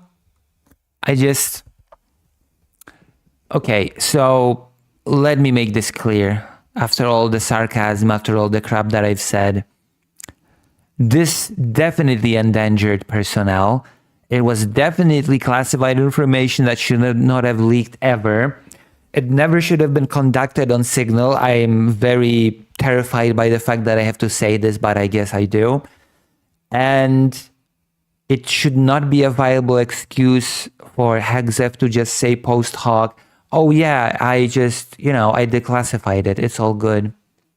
It was just informal talk. This loon should be removed from office. But if I said that about every person in Trump's cabinet, then I'd just say that we need to remove every single person from the Trump cabinet. And that would not be very productive now, would it? But the fact remains that it's part of a bigger trend of sharing classified information on the social media, or rather on commercial software that is not classified at all. And what can I say? Hexef is just a psycho.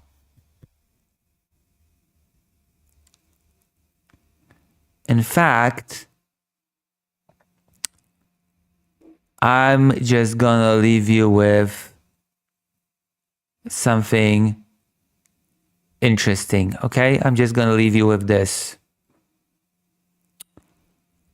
because I promised to make my case that Hexef is a psycho, okay?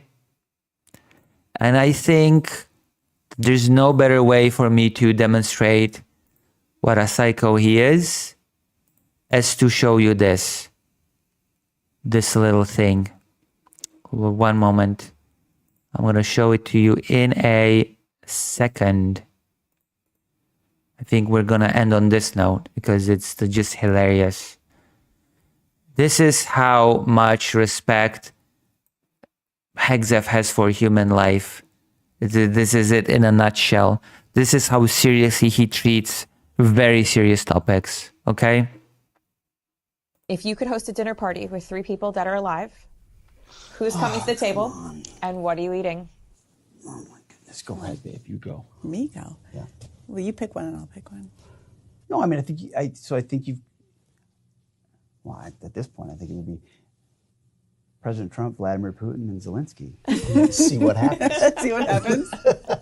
What are we eating? Ooh, what are we? I'm no comment on that. Whatever the steaks, just whatever the president wants, we'll see what happens. There'd be a dinner for peace. There'd be steaks, well done, French fries. Done. And Russian dressing. Yes. If you could host. Should I even comment? Should I even comment on that? I don't think this needs a comment.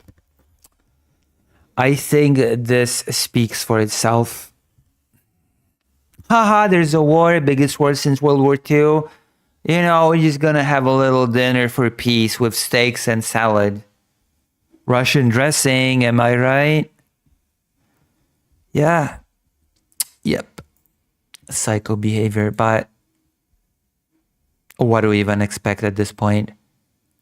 What do I even expect from our little Pete Hegseth, Secretary of War Pete Hegseth?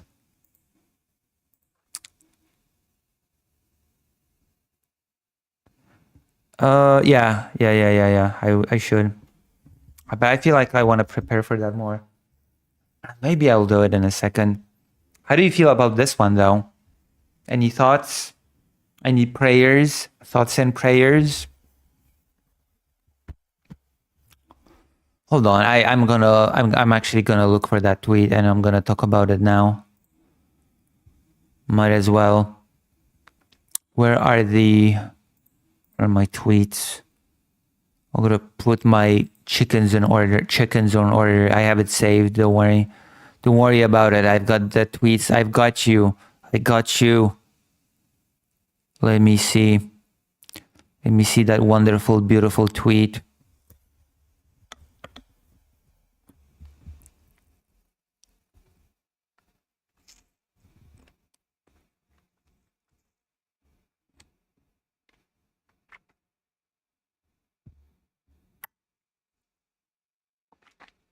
I'm still looking. I've been saving a lot of tweets lately. I have been busy. I've been a busy person.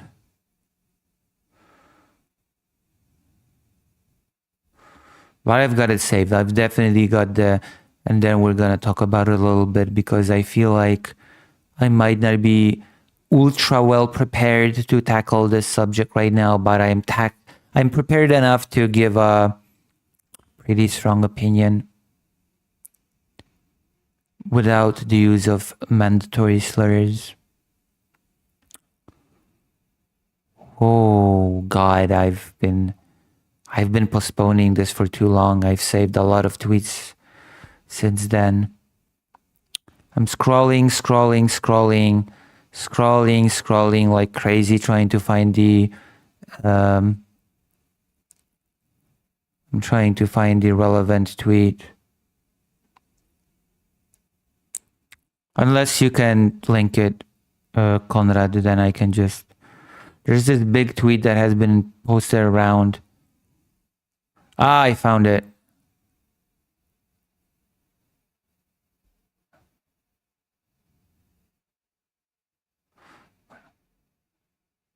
I found one of them, but there was a better one. There was a better one. There you go. I found it.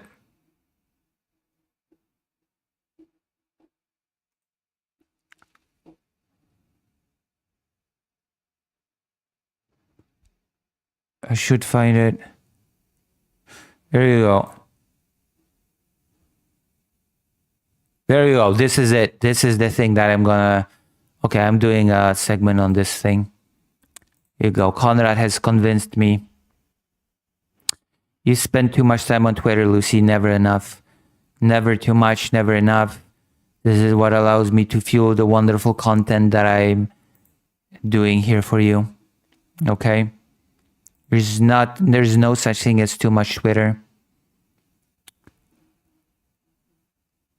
Here we go. Here we go. I'm gonna pour myself a drink. I'm gonna very highly encourage you to press like on this stream and join lucyhaza.org/live and donate and subscribe because I am in dire straits right now.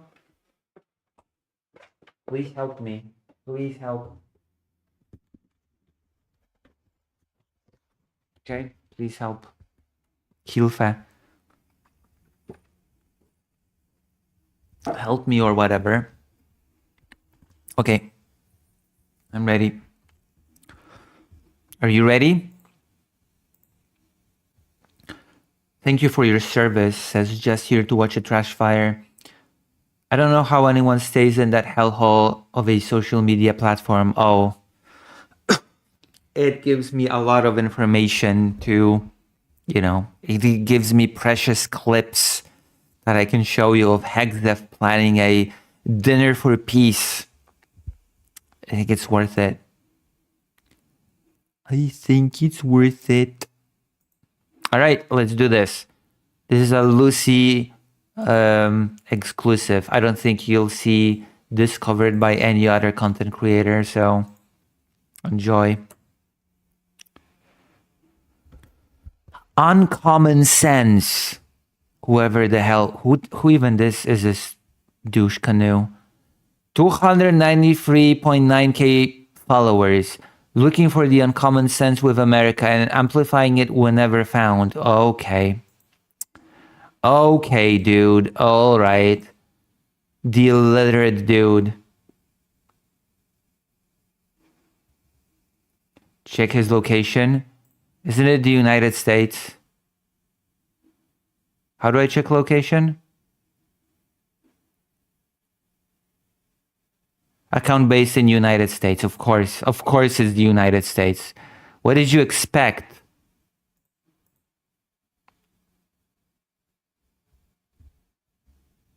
Account located in the United States. What the hell did you expect?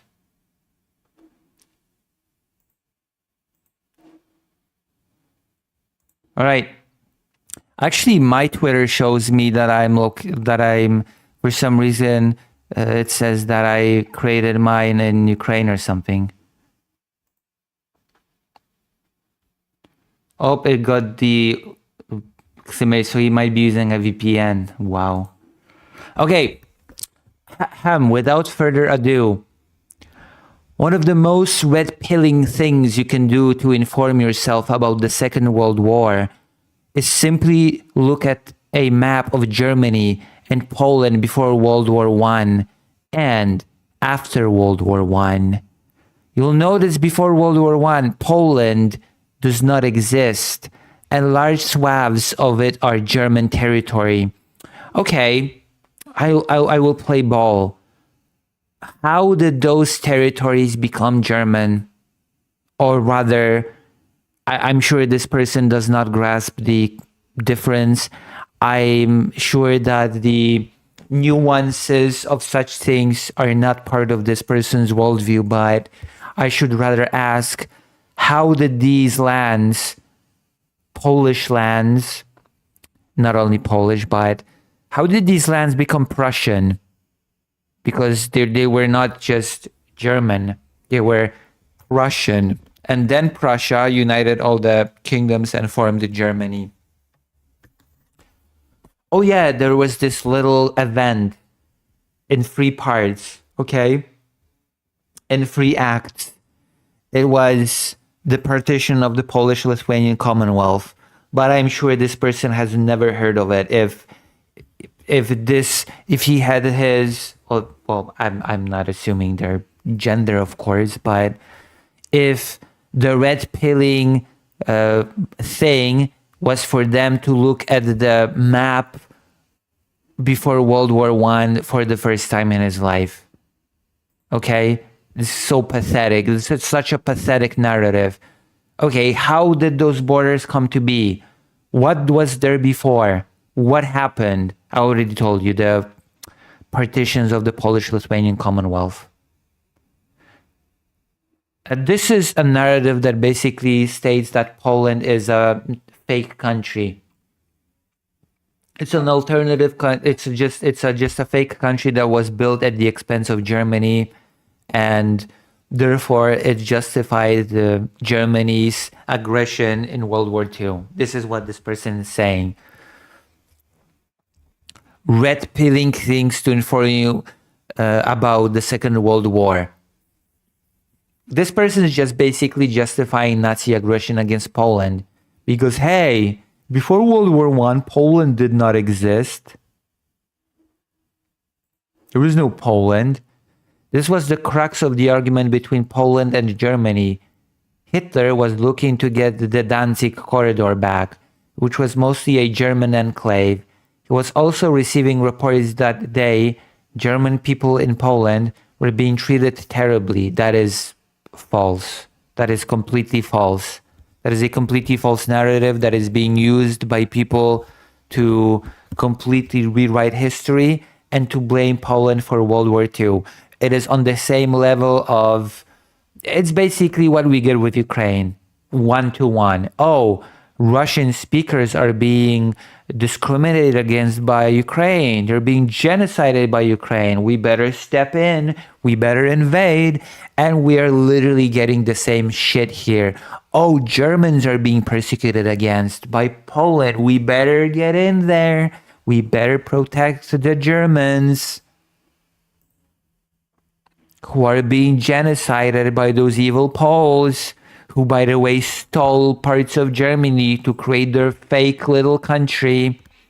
Which, by the way, that is a very important part to notice and to emphasize.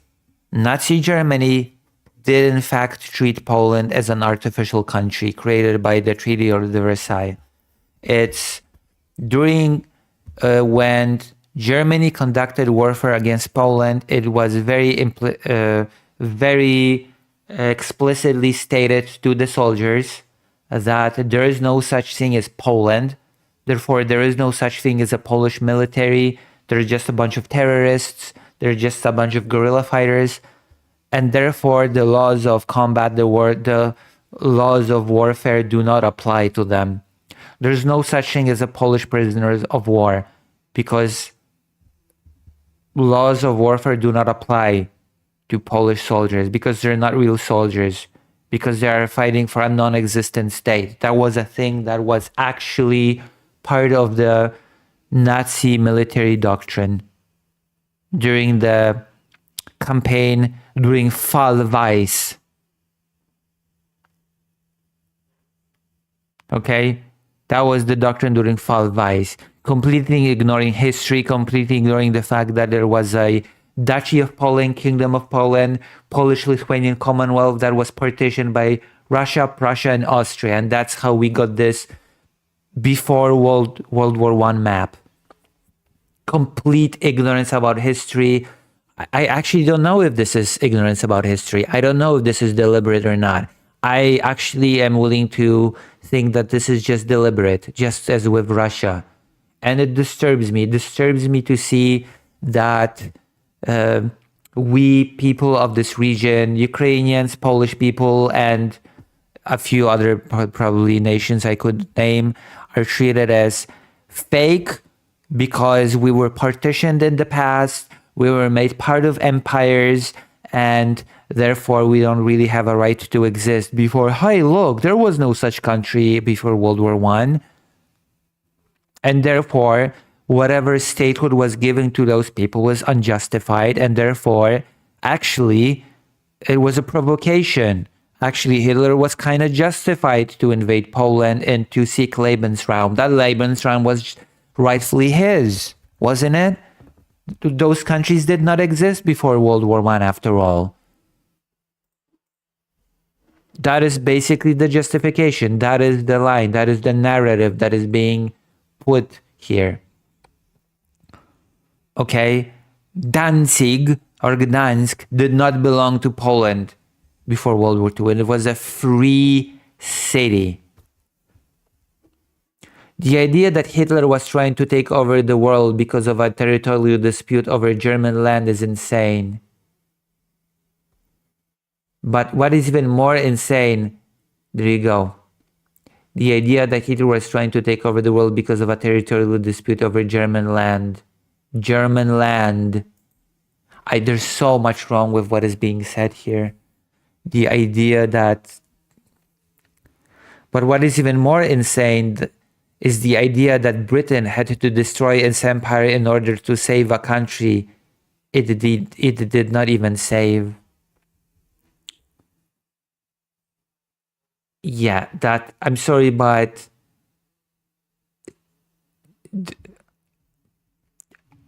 Great Britain did not destroy its empire for Poland. That is a nonsensical, cretinous statement.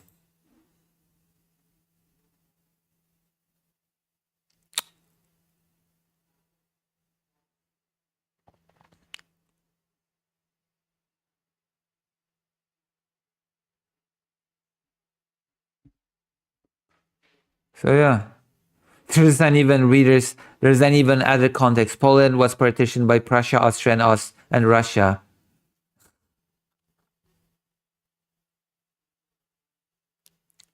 It's just pathetic. I've been bombarded by tweets like this. I've been bombarded by tweets like, "Dancing is German, you parasites," or that the Western lands are stolen, Poland is a fake country, Poland did not exist before World War I.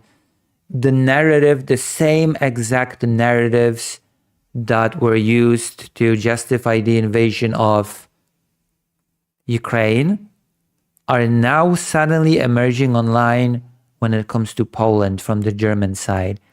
And there's a reason why this disturbs me so much. It's a very pragmatic reason. Of this guy? You want me to check the retweets of this guy?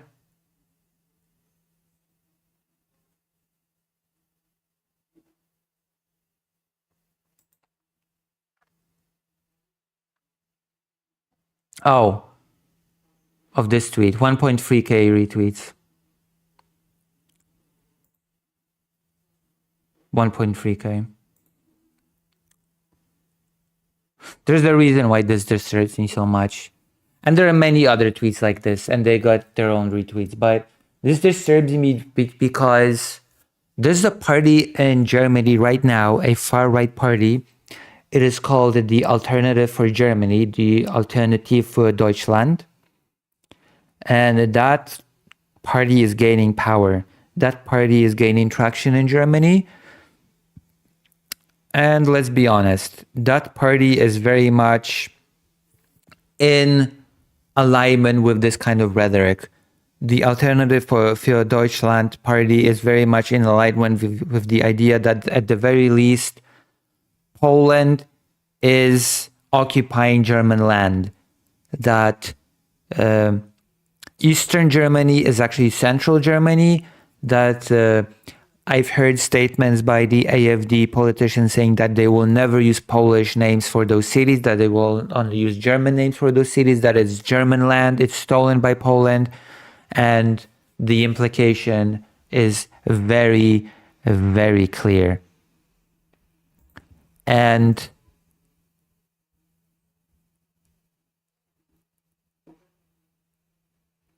the fact that you have a combination of AfD gaining power, more and more aggressive rhetoric on Twitter of people that say that Poland is not a real country, that is just a Frankensteinian construct of German and other people's lands. It kind of makes me worried. It's just, I guess this is just like how Slavic people are treated now. Will always have been, but this is the narrative now that we share. We're just fake countries, I suppose. Yeah, I thought to talk about this because it's part of a Uh,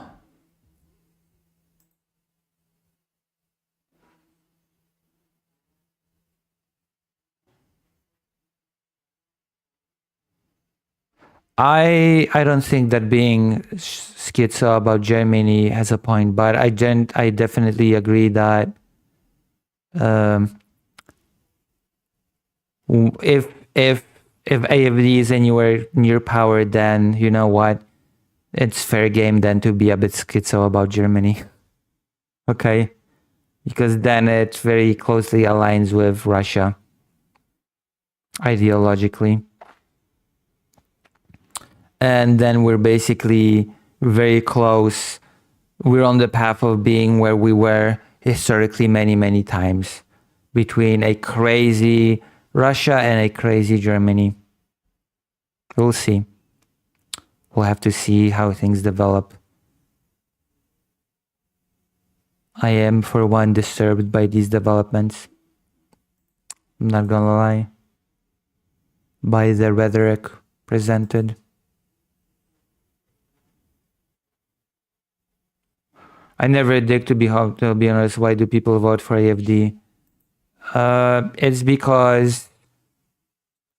It's mostly because of Eastern Germany, where people are much poorer.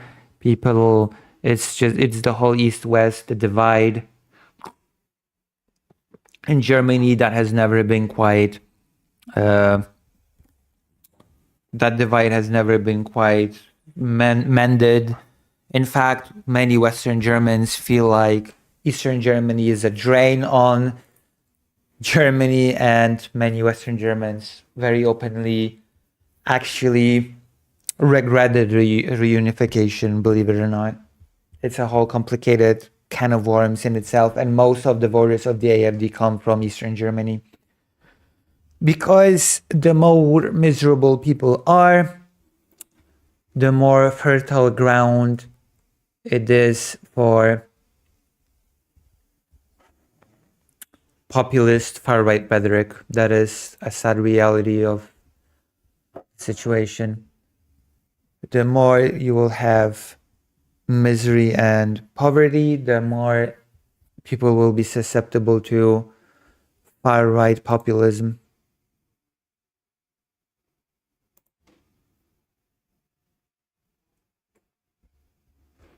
Agree? Disagree? What do you think?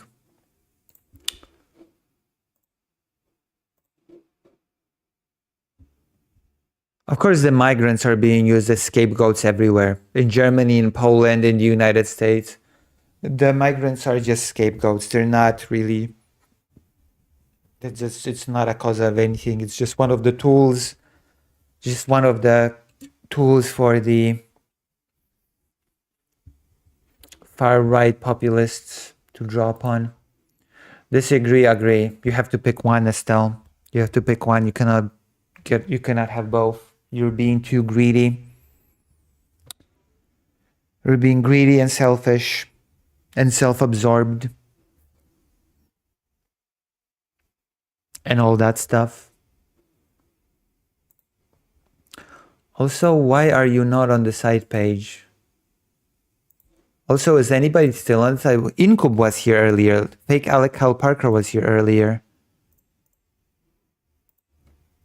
What happened? What has happened to you, fake Alec Cal Parker? Why would anyone be on side page? Because it's the best place to be. That's why. Also, you can see it on the stream.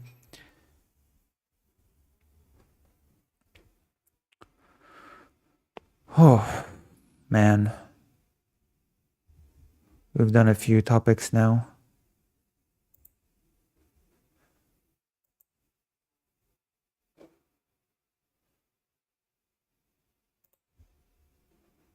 Oh, somebody at me.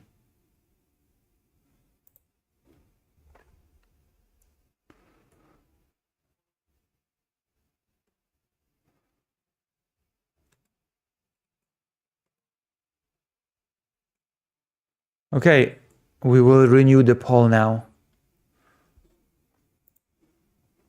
Check comments. Oh, under the tweet? Sure. Poland predates modern-day Germany by almost a millennium. Gdańsk was also founded by the Poles and was part of Poland before Prussia.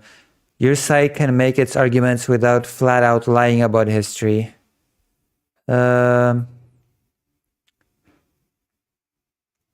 Andrew Korybko, PhD. I'm a Moscow-based American political analyst. You know what? True. True. You're missing the point. Whether Polish people were their 1K years before is not relevant to Hitler's motives and why World War II broke out.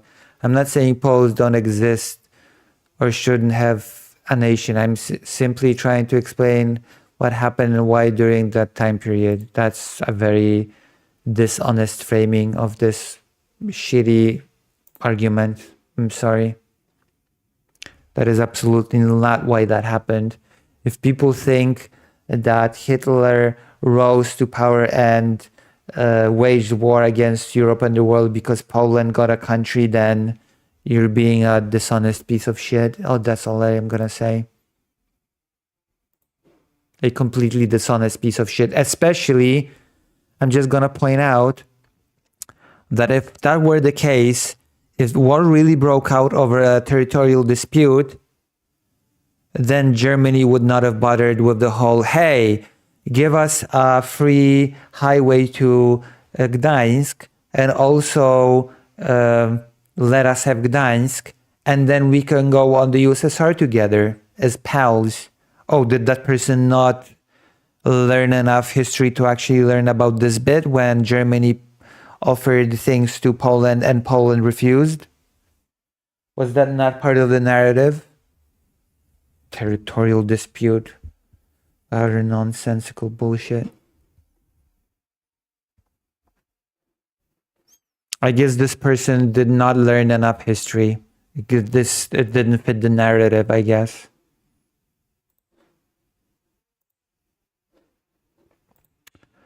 It is what it is.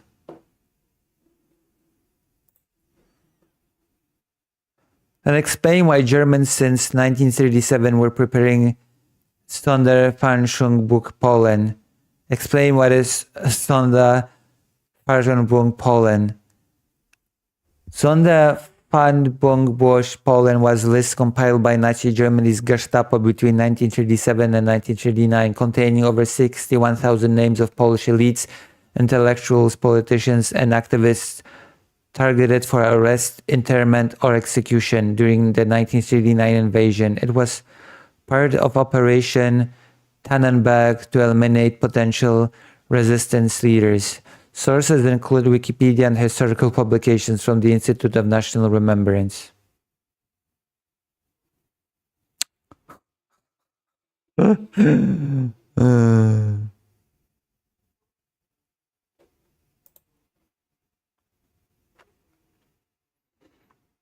Konrad Wernicki. And here is Germany and Poland in the 1600. Do you know that the world has existed a little longer than what your maps show? Poland existed before your USA was even founded. Your perception is limited, but all you need to do is educate yourself. Whoops. Uh-oh. Oh no. Well, got him, I guess. Got him.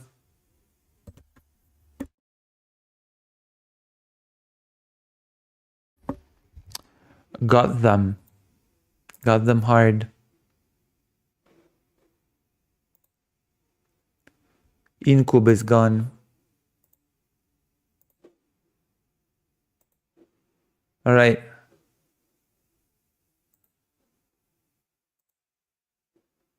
Oh yeah, I will renew the thing now.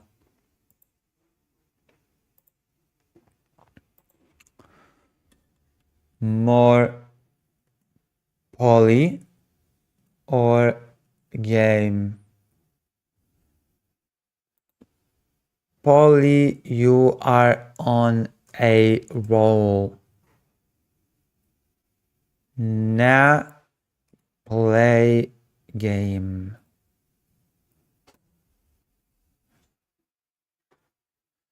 I like what tweets are trending. Sleepy Joe, Sleepy Dong. Oh yeah, because Trump has apparently fell asleep while Marco Rubio was talking directly to him. I guess Sleepy Joe should be replaced now with Sleepy Donald. Okay, let's wait a bit with the poll.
I haven't done it yet. I haven't announced it. Listen, I've been doing pretty okay today, I feel like. I think I stepped up on the quality of my coverage. It's because of my dear old friend, Fake Alec. Oh boy.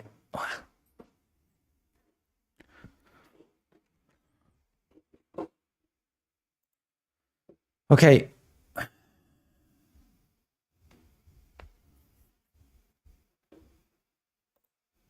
Let me see. Let me check the news.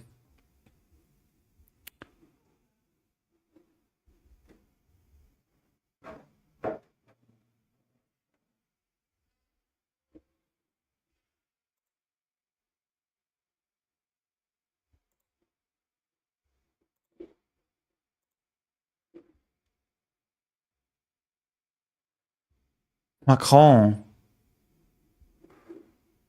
Oh, let me check something. Uh,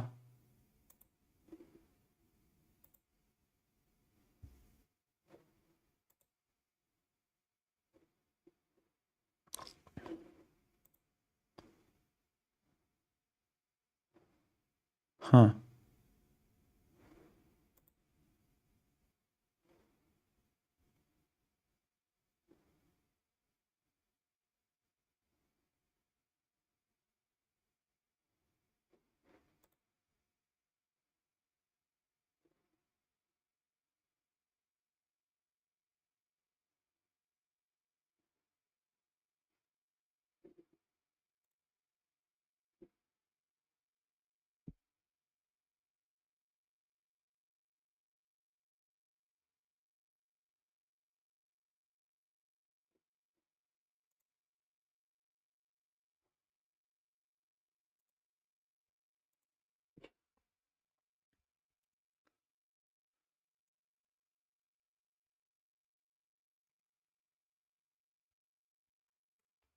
All right, let me see.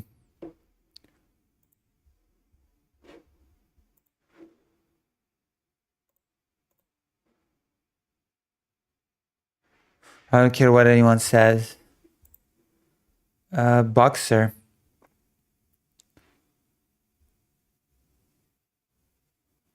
Oh yeah, I do not believe for a second that India will actually pressure Putin on Ukraine. Just saying. Just saying.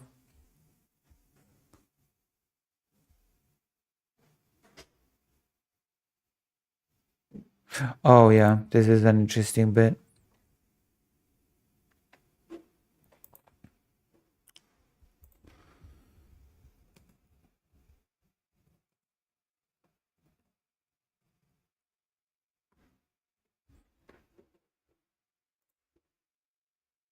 The Kremlin portrays its rebuilding of Ukraine occupied territories as a humanitarian effort, but investigations reveal a vast patronage system enriching Moscow's political and business elites. What a shock! Shock of all shocks. Like as if we did not learn that from Mariupol when Russia killed, well, we actually don't know how many people were killed in Mariupol because we have no access, but the estimates are in very high numbers. I would just say that there are a lot of mass graves in Mariupol, and that's a topic of a whole essay if there ever was one. But we have learned from Mariupol, that was years ago, that Russia would rebuild and replace the population with Russians. And of course, it is not new. It is part of the very much imperialistic process of Russia.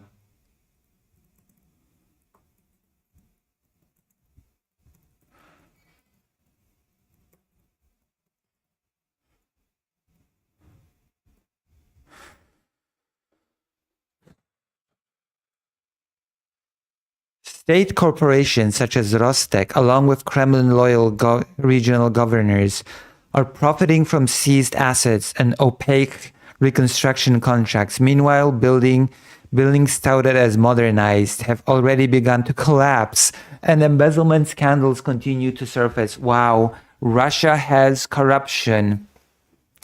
I really needed as a Polish person, I really needed a deep dive investigation to learn that Russia has corruption. It's the same in Mariupol. Again, it's the same with Mariupol. People living in unfinished, horrible, just unlivable conditions years later.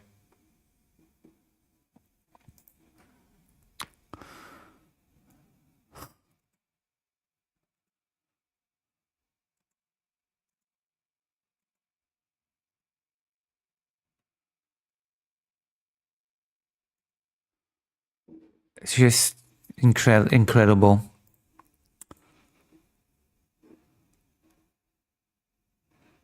Oh, Macron is a boxer, isn't he? Doesn't he practice boxing?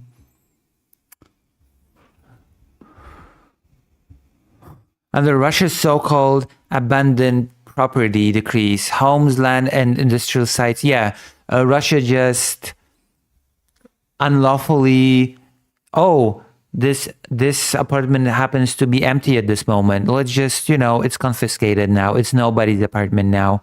Nobody lives here now. We just decreed that. I think they give some ridiculous short time notice for a person to claim their apartment. It cannot be a relative. It cannot be anyone close to the direct owner. It has to be the direct owner. I've met people in Ukraine that have actually tried reclaiming their apartments in the occupied territories, and they have failed to do so because they could not go there in person, and their designated loved one or family member was rejected when they went to reclaim the apartment. That is actually a thing that I have experience in with my interviews. So abandoned property decrees, homes, land, and industrial sites in occupied areas can be legally confiscated and transferred to Russian entities. The policy effectively locks these territories into Moscow's political and economic orbit while complicating any future reintegration with Ukraine.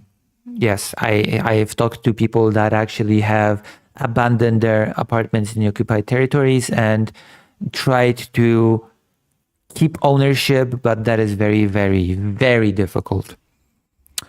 The episode of Eastern Express traces the money flows from Mariupol, of course, to Luhansk, revealing how corruption and cronyism underpin Russia's reconstruction model, and why the system is designed to not rebuild communities, but to cement long-term control.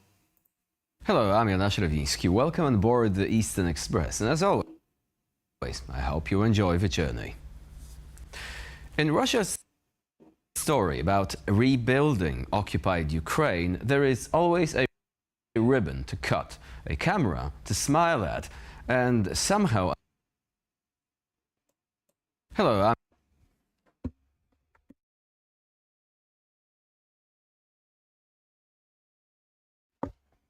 Because of course. We will wait for the buffer a bit.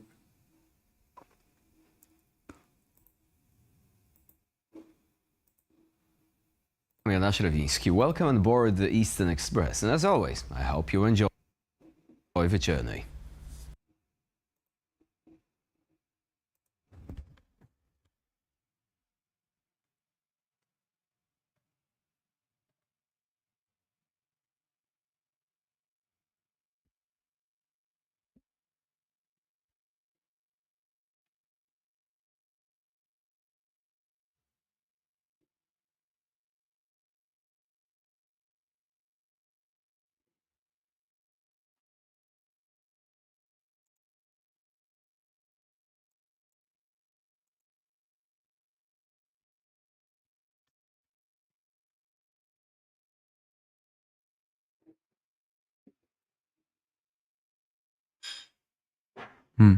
Hello, I'm Nashiravinsky. Welcome on board the Eastern Express. And as always, I hope you enjoy the journey. In Russia's story about rebuilding occupied Ukraine, there is always a ribbon to... Interesting. Apparently there's a bunch of...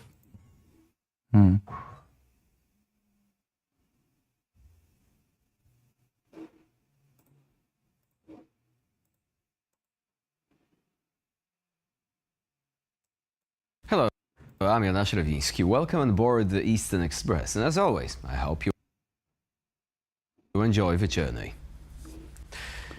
Why does TVP world feel so much better than actual TVP? Because actual TVP, I guess, was not as tightly controlled by law and justice and did not go through all the troubles and turbulences and all the purges that it went through, that the TVP went through. It wasn't just a propagandistic tube, probably. That's why. It's probably the answer as to why. In Russia's story about rebuilding occupied Ukraine, there is... Apparently YouTube is having problems. Apparently it's not a problem of my internet, it's more of a problem of YouTube itself. Interesting. To smile at, and somehow a missing roof leak that never gets fixed. Moscow calls it reconstruction. In practice, it looks a lot more like a loyalty program for Kremlin insiders, paid for with stolen cities and stolen futures.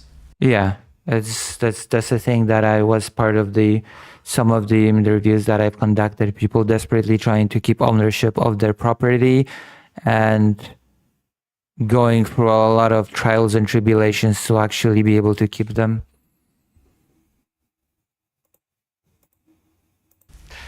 On this episode, we go to Mariupol, Melitopol, Donetsk, and beyond.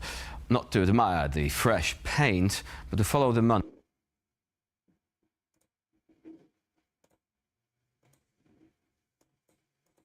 I mean, YouTube was obviously not down because it just has buffering problems, but...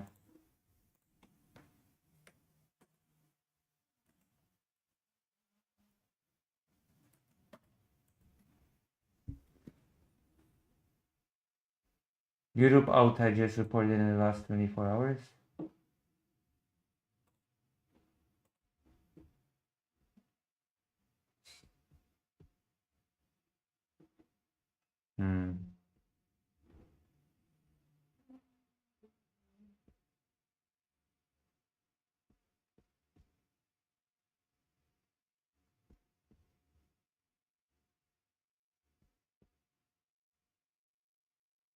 Yeah, apparently there are problems with YouTube today. I'm wondering if I shouldn't just do the segment tomorrow.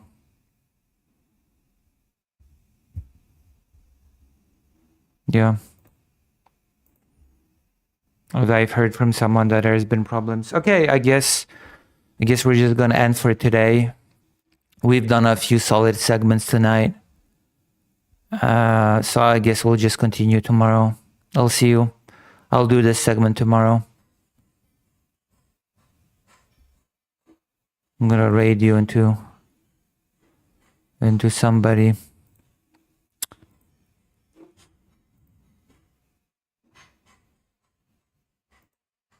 Thank you for being here as always. I'm gonna raid you to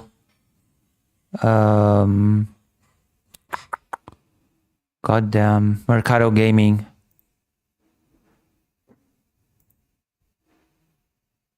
Somebody who will not return the favor. Yeah, I know. Whatever, it is what it is. I'll see you. Bye-bye. Thank you.